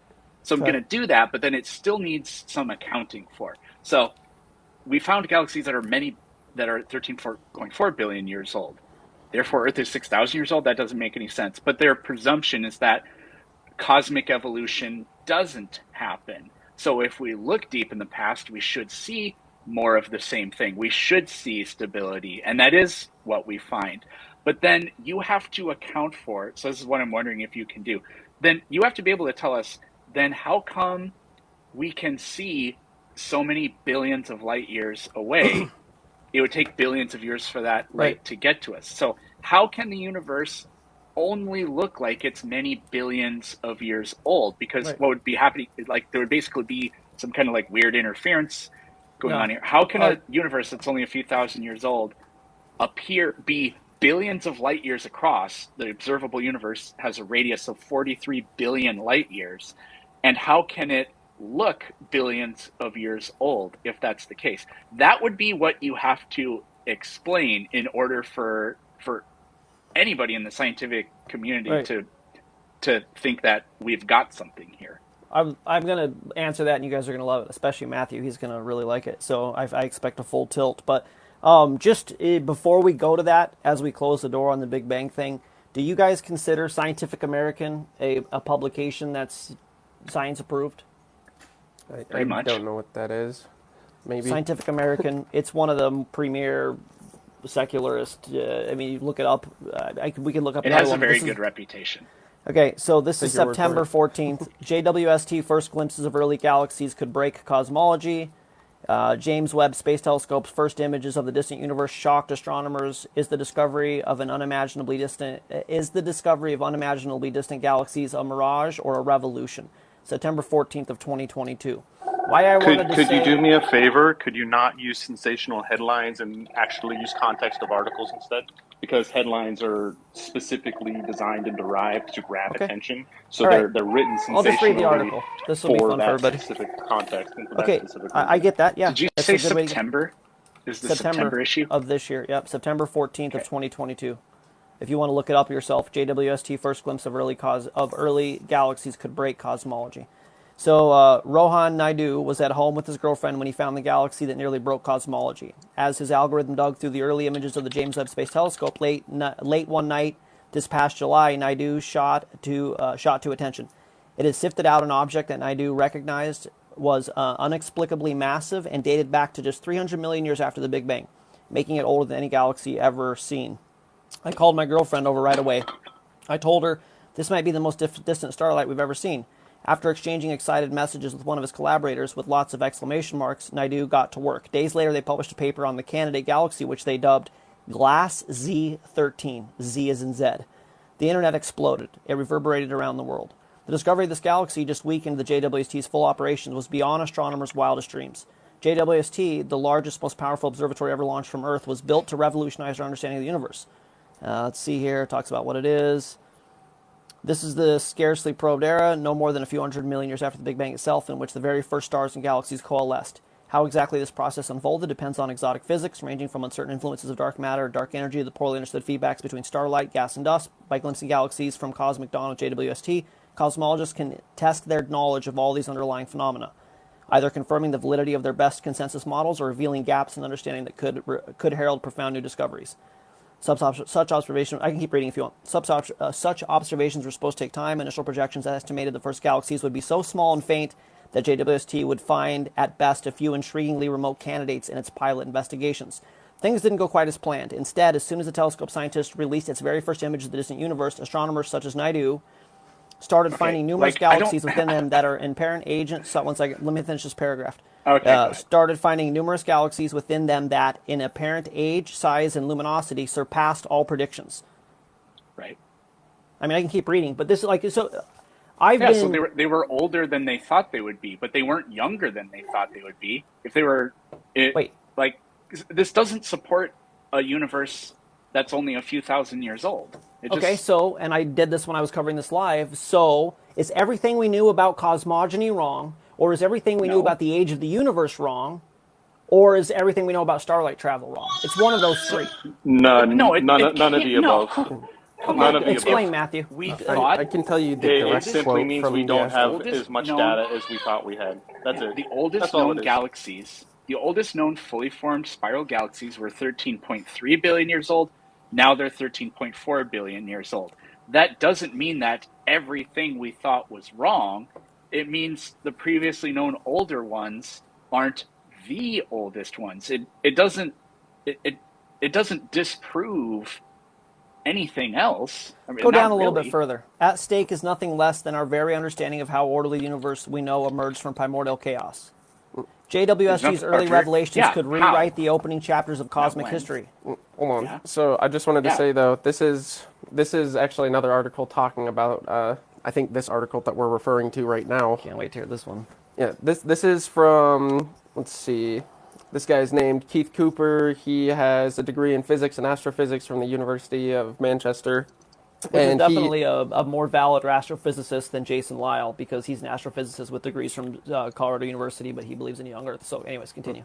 And I was just pointing out who it was, just so in case anyone wants to know. But he was interviewing, let's see, Alison Kirkpatrick, an astrophysicist at the University of Kansas, and he said one of the things that it found is that those galaxies are possibly more massive than we thought they would be, while another surprising thing is that it revealed that these galaxies had a lot of structure, and we didn't think the galaxies were this well organized so early in the universe. That's it. They're not questioning the Big Bang. They're not questioning the age of the universe because of that. They're questioning how fast galaxies form. Right. So the universe, Matthew said it earlier, our source... Go ahead. I was just going to say, the guy that wrote this article isn't a scientist. He's a journalist. He covers guys, this isn't that science complicated. stories. I mean, whatever. You defend your worldview, defend your belief. Absolutely, I support your freedom to do so. But it's very simple. They looked back at 400 million years after the Big Bang, and they expected to see the formation, everything they thought. You have this aggregation of particles glomming together, and then eventually you end up getting hydrogen and helium, and then fusion. Then you get a sun. Then once you get a sun, you start to get planetary bodies orbiting it. They expected to see primordial galaxies not fully formed. So you Yeah. can, Ray, it was an article, you can say whatever you want to, Matthew can be mad about it, but what I'm telling you is that when they saw this, it's Nobody's not what they mad. Can you expected to tell me see. why you keep saying like Matthew will be mad? I haven't Because been you're mad like once in super this like entire. aggro. You're like No, I super have a perturbed crying with me. child. I have a crying child in my hand. Actually, I'm Okay. not perturbed with anybody. All I've done was point out fallacies and discuss informational topics. I haven't been mad at anybody. Okay. Yeah, we're attacking ideas, not people. I don't think he's attacking me particularly. I think he really is offended by or really hates young Earth creation, and I think that I represent that to him, and so he's got. I Whoa, think he's hate like is a holding. four-letter I word. think you are. I think you are assuming things. Then you need to not do so. Okay. Yeah. All right. Well, I feel the love. So I'll try to not have my assumption that that's a negativity towards what things I believe. But so the point is, whatever article, and I do apologize, Matthew, if I was misreading it. The article says it's not what we thought.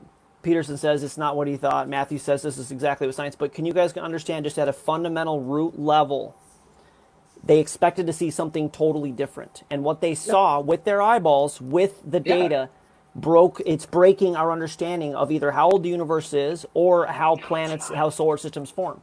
Just It models of had. galaxy It's growth. That's not. it. It's not doing anything about the age of the universe. It's not dismantling that. I mean, like in a way, the James Webb can't do that because it's designed to study more deeply what we already knew. It would have to be. I don't know exactly where I was going with that, but like the James Webb doesn't really have the capability to completely change the idea of how old we think the universe is because it's tuned to just discover a more precise tool about we already know. And it'd be like if I invented a toaster and was like, this will revolutionize air travel forever. I was like, what? But it's just a toaster. All it does is toast things, right? I mean, I the would James like to Webb make just 2 points it's at some not. point if I get a chance. Yeah, go ahead. So this concept of the James Webb and what the James Webb has seen may change our concept of the age of the galaxy. I'd like, or the universe, not the galaxy. Sorry. I'd like to push on that to see what this actually would entail and look like. So let's discuss how much of the sky do you think the James Webb Telescope has observed so far? Could I you know even they're fathom a look. rough estimate of percentage? It's less than a percent. There are very many zeros. So they're looking at a. I mean, Negligible, yeah. absolutely. We're It's the looking at Right. a pinprick of our universe currently, right? So what's to say that in our further lookings of the universe, we don't find a 13.4, 13.5 billion year old pseudo galaxies, proto galaxies. This is something that can very well happen very easily. It's not something that's outside the realm of possibility in any way, shape, or form. But even if we were to see something that was older than expected, what would that push the age of the universe towards? Would it push the age of our universe towards something younger or older? it. If you want to stick with standard Big Bang cosmogony, you would need to say basically the idea that fully formed spiral galaxy, that you have the secretion, the aggregation, you have stars igniting, you have planets forming in 500, 700 million years is pretty close to ludicrous. So the way that they have to go with it is that the universe is older, which I'm fine with because science does change and it could be older, and that's probably good for them. The problem Absolutely. is, and So this has been that's kind of a long con. Not a minute ago, an hour ago, I asked you guys how old the universe is, and you told me how old it was based based on our on, current data. right, which is wrong. But it's No, not no, our wrong. current data isn't wrong. We Is the don't universe have older, every Matthew? very. No, let me All we actually did was continue find older speaking gas. before you Oh, interrupt you're me, talking to and Matt, so I'll that be would be quiet. wonderful. So, it we don't have every single variable of every single piece of data in our observable universe. And as we gather more data, we get more information and can come up with a more accurate model. This is a simple concept. We are using the current data we have that is accurate and coming to conclusions based on that while being open to change in the future based on new data. That is So, commonplace science. That is right. how the scientific method works. So then maybe don't say you know how old the universe is when it could be totally wrong. and that the We way say we're we know based on Okay. our current data, as we have said the entire time. Yeah. Yeah, So if but you want to be like those real galaxies specific. didn't push the date of the universe. Like the only thing that's been said is, oh, the galaxies can form faster than we thought. But even if the rate at which galaxies form is the same as what we thought, then that would mean that the universe is 100 million years older than we thought it was, which again is a change of a percent or less, right? So it's not. It hasn't like it I don't know hasn't where you're done getting 100 anything to million the. years from, but I think if you're being intellectually honest, you having to add like you're going to have to add a exponent here of about okay, at least 25% older. You can't add 100 million years. You're going to have to add like 25. 5 billion years Why? Those because galaxies are not 5 billion years What older data do than the you have to support previously that? oldest let's known look at how ones. long it takes for galaxies to form. Let's just look at this really quick. Let's see what Google says. How We don't long know exactly. does it take for galaxies? Just I'm It's not curious what they're going to billions of say here. years. Galaxies to form. Well, I feel we've already been over this though. The previously known oldest galaxies were right around 13.3 billion years old, like mature spiral galaxies, that is. And then James Webb found some that are, I don't think it's 100 million, but I'm just rounding it up, about 100 million years older than that. That's not, that's I can't 100 find million anything. extra years, right? So if even if the rate of galaxy formation is what we thought it was, that would make the universe only that much older, right? But instead, we think that galaxies probably just formed faster than we initially thought. And I just So wanted to it ask, doesn't do anything about the real timeline of the universe itself. and I'm still really confused. So if you say that we have to push it back to make it older, I still don't see how this is in favor of your argument. I'm kind of lost. Yeah, we can go to Yeah. that. I wanted to try to. This is what I wanted to do, and then I'm going to move on to why I think it makes us, why it validates the biblical idea, which is I know obviously the question, but supports, not validates, supports. Earlier in the conversation, I asked how old the universe was, and basically it was very empirically, 14 billion years or 13.7 or whatever. And then we look at this James Webb thing and we say, how does this explained? And then you guys say, well, no, it's not that they were fully formed. And you kind of give a bunch of explanations for it. Now we've drilled down to the idea that either galaxies form much faster than we thought or that the universe is older. One of those two is true. And my issue is earlier we said that the reason we knew how old the universe is based on the expansion rate. To which I answered, if the expansion is accelerating, how do we know? If I was going 60 and then I went 100 and I left I left 20, I've traveled 20 miles, how long ago did I leave? We don't know if my speed is changing. My point is we don't know, and we believe, you believe, and it's fine to believe. But this whole thing kind of started with science of the gaps. This idea that science knows. We know it's this old. We don't know. And I would just, if you guys could say, which you won't say, we believe. We also, where we run out of the threshold of information, where we don't know, we believe this. We believe the scientists. We believe the data, whatever. Great. But the issue is, Matthew comes on here, and a lot of people do this. God of the gaps is a logical fallacy. But what we believe is valid. This is science, and you can't question us. This is the issue I have. Well, that's the But thing. It's who's making the claim. When we say we don't know, that's not a claim. And Matthew pointed it out earlier. right. When we say we don't know, we don't continue trying to fill it in with things that we think. We Yes, you stop do. there and wait for more data. No, you do. You Like, do. We Yeah. absolutely do not. Could I get an Please do not example? straw Like man this? us. Well, Yeah, yeah. in a sense How that old we is the generate universe? hypotheses, but then we test them. We do that's how science works in that respect. Right. But like for example, dark energy, we have no idea what it is. People are trying to figure it out. Dark matter, we have no idea what it is. I think Blitz says he thinks it might just be WIMPs, what is it? Weakly interacting Weakly massive interacting particles. massive particles. We Right. have hypotheses for what they are, but we don't claim that we know what they are. Like Okay, I'm not sure so if that's what you meant, but like okay, I so don't know where the universe came from. I don't know what dark matter is, and I don't have any specific claims on. I don't claim to know what it is. okay, so then, and I'll do this roundabout, and then we can get off this topic. But if you wouldn't mind answering, Matthew, did something create this Sure. reality? Well, he mutes it. Globe Man, did something create this reality? Uh, might have I had don't know. Yeah, kid my issues answer to to that is go. I don't know. I have no Okay, Yeah, so evidence no to idea. suggest it did or didn't. so you guys are agnostic. That's okay. And I can tell you this, being agnostic, even agnostic atheists, like I'm agnostic theist, those are totally intellectually valid standpoints. The issue is, to me, is saying that there is no God and that science has disproven God and that whole thing. Because if you want, it's the same coin. It's just two sides of the same coin. I believe in God. I believe there's no God. If you don't know, there may be a coin. There may not be a coin. That's a fine place to be. But okay, I mean, to me it's did aliens build like an equivalent thing is did aliens build the pyramids? Um, I really don't think so. I don't think there's any evidence that they no, did. there's no God. You guys are chiming in. Thanks for clarifying. You guys clearly know the science. Okay, so Well, you asked us, not them. do So the to me, alien it's pyramid kind of thing. like the alien thing.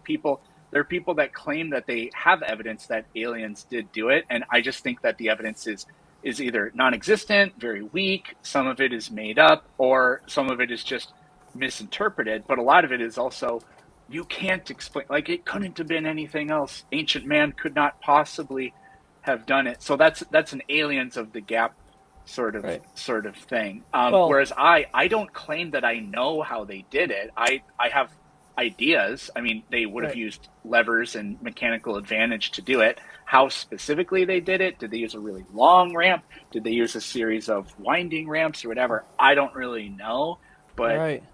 I have hypotheses that I feel Yeah. like are It's based in really hard grounded to in more explain reality. how advanced the pyramids are from such a, tribal aboriginal proto-human.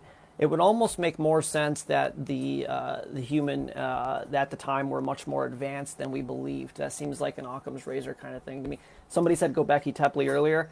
Göbekli Tepe, Pumapunku, Tiwanaku, the pyramids. To me, this shows that we were much more advanced in prehistory than we were led to believe. But that would destroy the scientific evolutionary narrative. So obviously, we can't believe It that. But doesn't it's like, really say how anything did about evolution. That wouldn't change anything. why if Yeah. we're supposed to be getting better and they were primitive, if they were primitive 10,000, 12,000, 20,000 years ago, how does that not change anything? Well, that's the Like thing. When just you say primitive, what do you mean? Because yeah, primitive based brain-wise, they on still what? had the same brain pretty What much. about If anything, they were tools? probably a little bit sharper. But yeah, as for tools Right. and stuff, yeah, they didn't have the same Less access that we technologically did. advanced. However, they were really, really smart. Like, for example, with the pyramids, it was a question for how they got those really straight line cuts for a while. Now we know that they can just use sand, a little bit of water, and then you can use copper, and just through that, I believe it's called capillary action, it reduces the friction that's on the actual copper. It allows them to cut through it, and it's not the copper that's actually cutting, it's the sand. But now they know that that would have been absolutely possible with the tools they had available to them. What Like, just about something their like that. understanding of the stars and the different kind of astronomical things they baked into it? I'm not going to get into a whole pyramid thing. I'm just saying that like if we were talking earlier about how civilization really began officially 3100 BC, so 5,000 years ago, and so everybody goes, where did these pyramids come from? This is hard to explain. Well, in my model, they were more highly advanced in the prehistory, and we're getting worse. So I believe that we were built fully formed, and including the universe, and everything is entropically degrading into disorder, as the laws of physics would say. The theory of evolution, and what I mean that I mean cosmic evolution, the whole kind of secular random this universe just exists, is that things were disordered at the beginning and they become more ordered and over time. And I think to me that's antithetical to how the laws of physics work and also the data. There's a much simpler No. explanation than devolving in technology or devolving in intelligence. It could simply be different places on the planet, different cultures on the planet had different levels of technology. We don't have this universal communications that we have nowadays. So we're not sharing technology like we do now. They could have some very simple agricultural civilizations that are far away where you have a massive civilization like ancient Egypt who is completely different. That's very easy to understand. I don't see why that would be a problem. Yeah, I mean, China was way more technologically advanced than Europe was for many, many, many centuries, and we borrowed all kinds of things from them. It's just people in geographically, but they borrowed stuff from us too. It's just people in different geographic areas develop have different ideas and do different things. Um, I don't want to be on. we've been talking for almost like 2 hours. Well, I've been on the live for 2 hours. I don't know how long you've been a guest. I don't want to stay on for too much longer. I had an idea about what we could close with, and I think it kind of related to the thing you said you wanted to talk about Before next. the close, should I give a Yeah, defense sure. for why it validates the Bible? I'll try and do it quickly. So just because I don't want to punt on that What question. specific thing are we talking about? The James Webb Space Telescope. I don't have to answer it, but earlier it was brought up. Both you and Globeman couldn't understand why the data coming back from the James Webb Space Telescope supported a book that says 6,000 years. Did you want me to answer that, or we can just do the closing thing? Either one. If you want to, that's fine. I would just say because and it's kind of important, which is why I brought it back up. But with the data that we have of the Bible, people are going to love that. We can make predictions now, and I don't know if I don't know if biblical scientists were doing that before, but we are now able to make predictions. And there's a whole slew of young Earth creationists starting to make predictions, saying we expect to see this, we expect to see that. One of the predictions was made very publicly by Jason Lyle, that the galaxies would be formed, because as a young Earth creationist, we believe that this reality was the universe was built in basically the structure and form that it is now. Obviously, we have supernovas and we have colliding and we have things changing, but it was basically a mature universe when it was created. So this prediction validates the biblical account. And so it doesn't mean that we see this fully formed, therefore it's 6,000 years old. It means that our book once again comes through as valid, potentially historical account of how the universe got here. And then the other thing I would add to it, and I know this would open up a whole other can of worms, so I don't think we have time for it, but there's a really cool idea that we have never measured the one-way speed of light. I don't know if you're familiar with this. We've We measured actually the two-way. have. Please do tell. We've used radio communications to measure one-way speed of light. That's the first I've ever heard of that. People do it constantly. Ham radio operators do it constantly. It's delay in speech for radio communications. We do it. We've also done it based on probes that we've sent out to space. They radio communicate back to us through a vacuum, and we can measure the distance and the time it takes to get to us.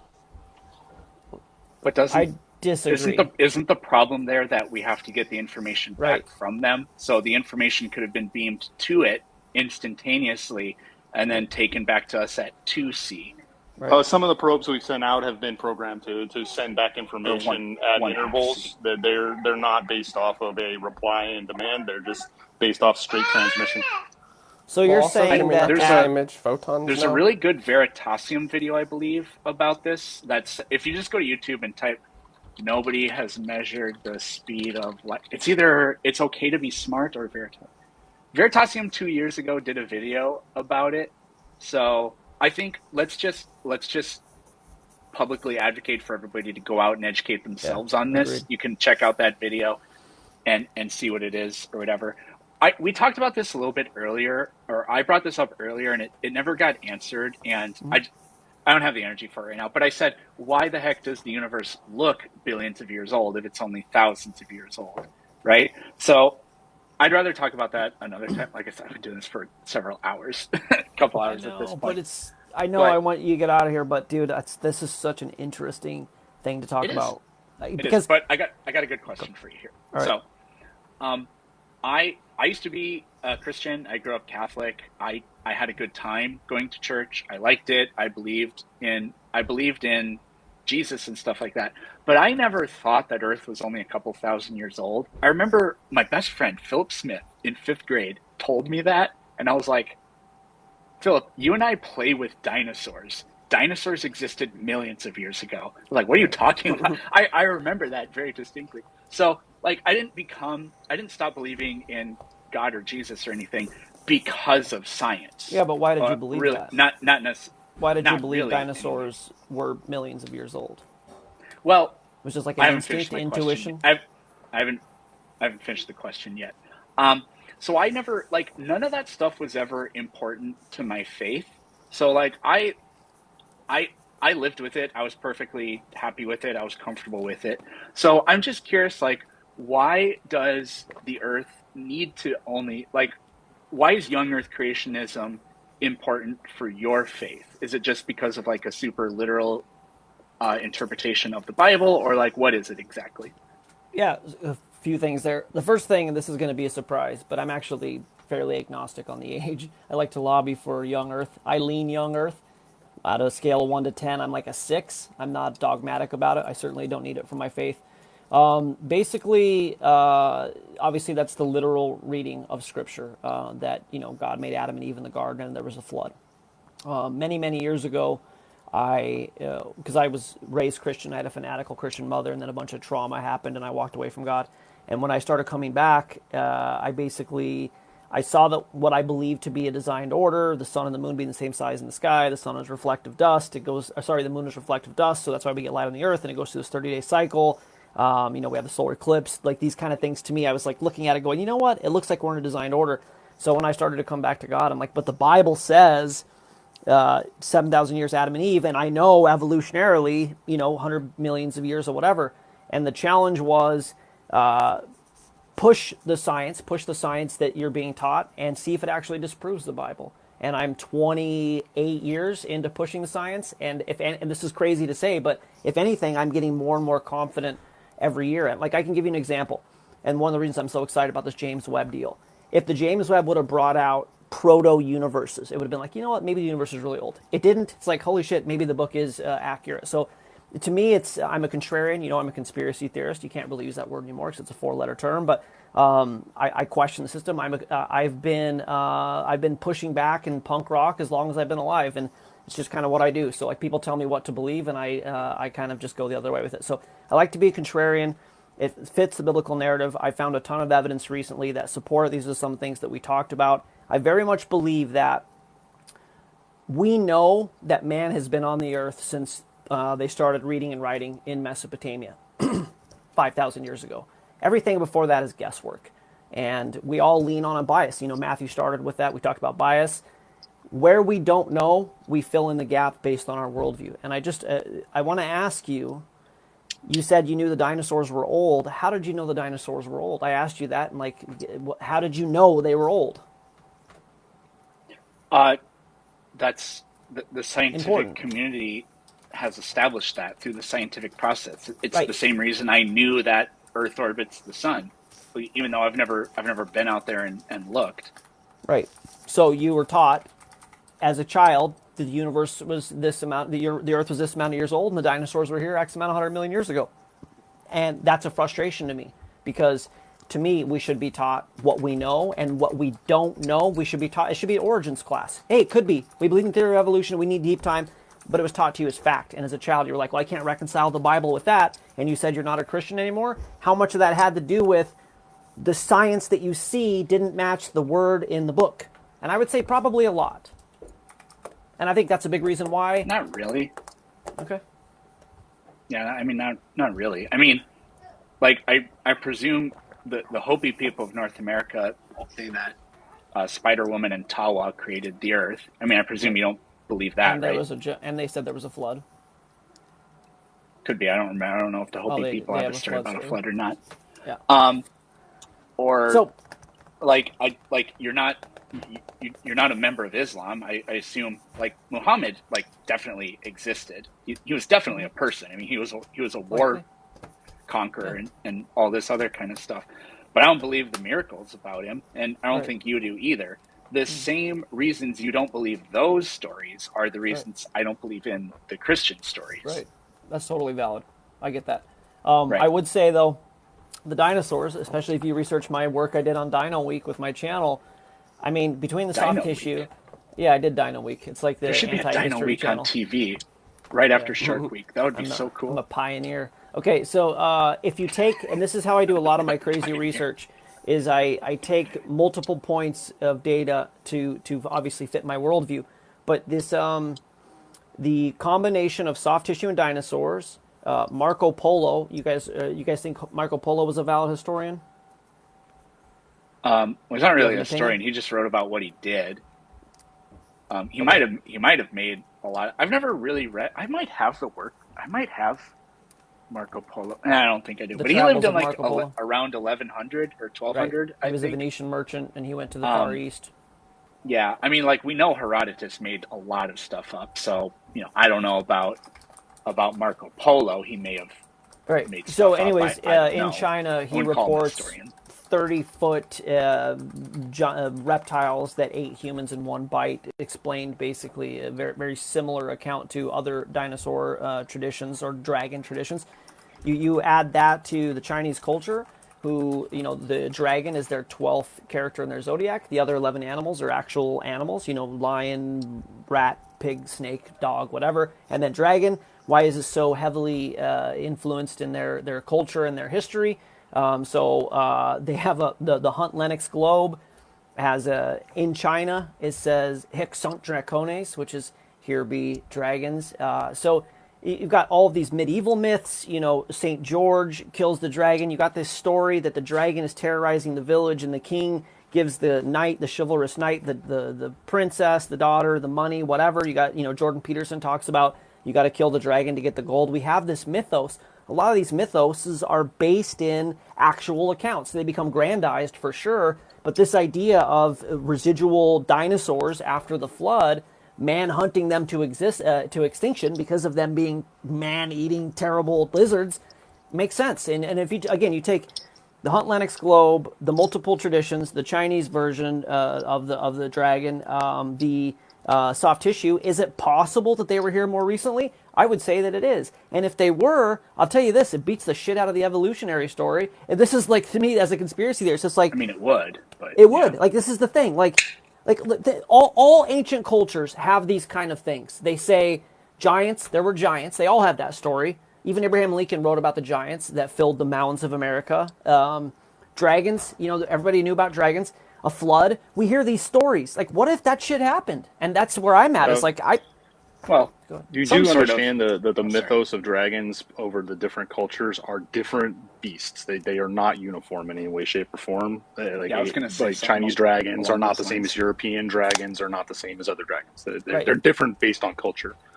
there are there's pseudo different dragon dinosaurs. myths from like Aztec mythos. There are different dragons from Chinese mythos. Yeah, these are different things, and none of them really align with anything we found in fossil records as far as dragons or dinosaurs are concerned. So that's kind of apples and oranges going on here. You're just making a connection between a baseline understanding of large lizard.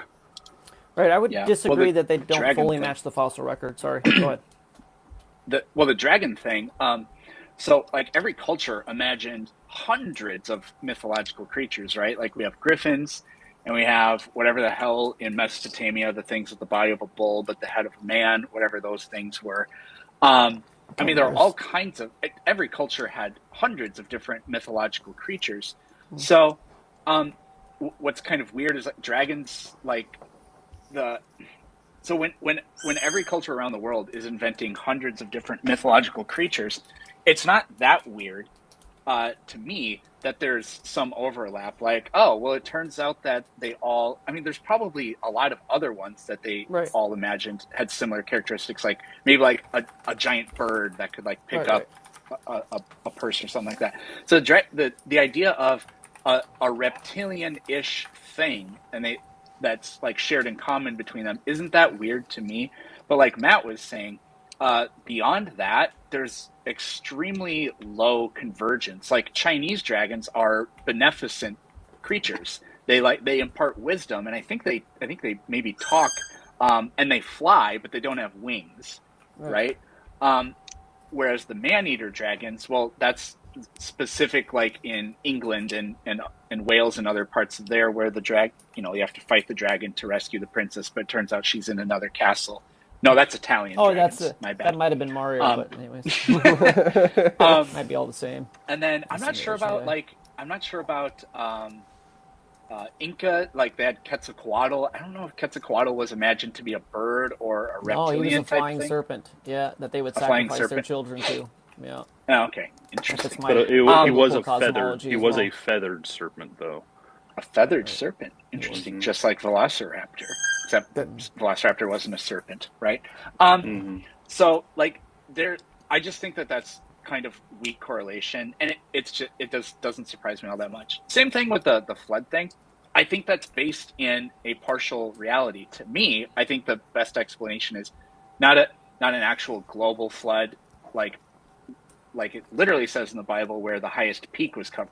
So basically, no dry land. But we know that during the last ice age, the total amount of exposed land had the surface area equivalent of all of North America. Now, it's spread around the coastlines of all the land masses, but that's an enormous amount of land that is exposed. And today, close to half the world's population lives within 100 miles of the coast. Thousands of years ago, it would have been the same, probably even more so.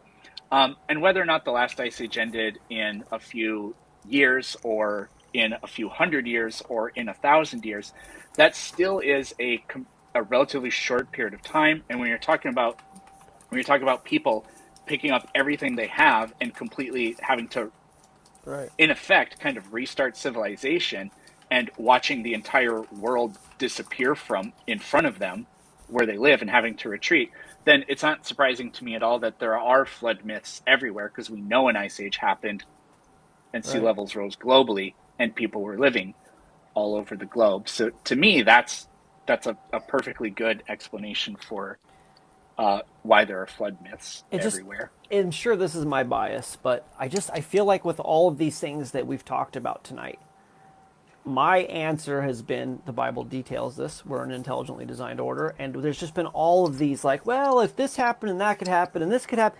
Like to me, there's like a lot of explanatory power. Mental gymnastics is a strong word, but a lot of soft labbing. How about that? You're a scientist. A lot of soft labbing to explain these things. It could be this and this and this, and it could be that, and it could be this, it could be that. Oh, the book could be right. Could be any of that. We don't know. Well, Yeah, I'd love to make a quick point before I got to go. I actually am going to need to go soon, and I wanted to say some farewells. That's the biggest reason I came back on here. But I'd like to make one quick point about the global flood since we were on that. The concept of the global flood is kind of hard to substantiate, considering we can use basic mathematics to show that it's not really something that's possible on our planet to flood all of the land to the highest peak, because that would require a flood that covers Everest to be literal, right? I have an answer for And that, but go ahead. that's fine. But to state that you could cover all of the land to the highest peak is simply not possible. There's not enough water on our planet to do so. The additional water required to do that is something around 4.56 times 10 to the ninth cubic kilometers of water. That's in addition to what we already have, because that's to raise sea level to that point. And that amount of water just simply does not exist. And it's a little absurd to think Can that I, it does. can I please do like a 2 minute explanation of that before you go? I mean, Sure. I I've want heard to. I've heard many, and I haven't seen any yeah, I that think, actually it come says in the to Bible the any earth sort of opened conclusion. up, But so the sure. water comes from below the earth, and Mount Everest didn't exist before the flood, and there was dramatic, catastrophic plate tectonic Yeah, shifting.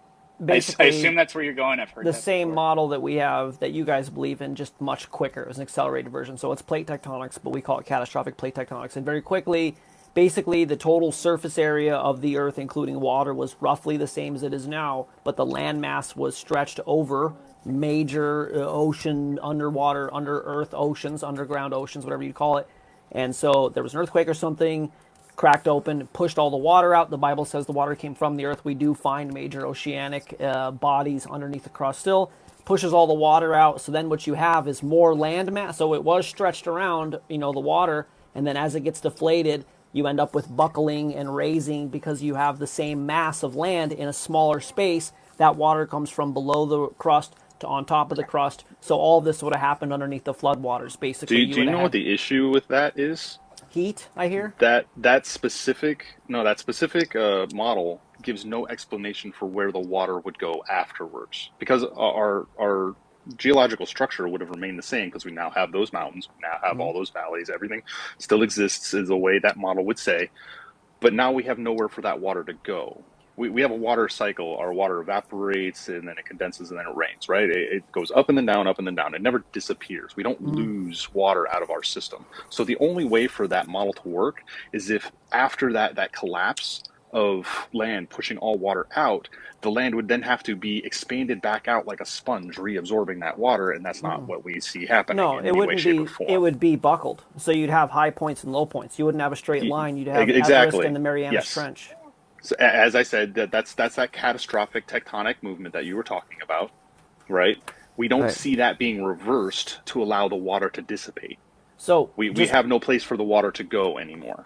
does this make sense? And I could be wrong. I'm not a flood geologist, but if this is the wow, I got small. So if this is the like, think about an airplane and like how the airplane, like, you know, it has that little compass to show you if your wings are square. So this is the total amount. This is where the Earth was. This was the water underneath it. So basically, you have a cracking, then you have the raising and the lowering. You have the same amount of Earth. The water was below. Now the water is here.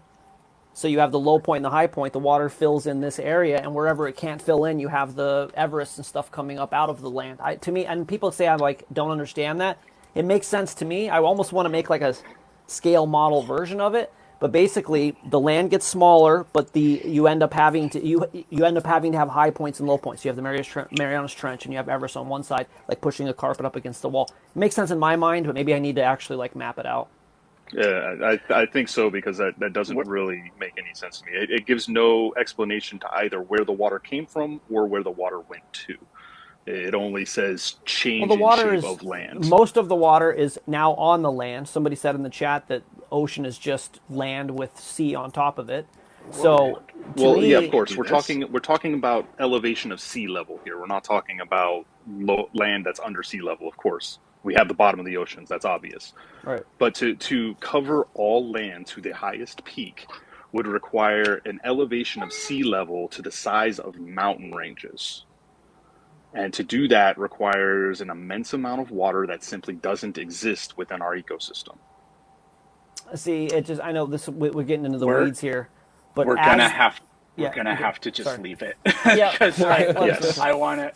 I just I'm yeah, gonna I get do it, other yeah. things today. It's been almost 3 hours, so I thought we would close with a prayer. So I'll go ahead and lead that.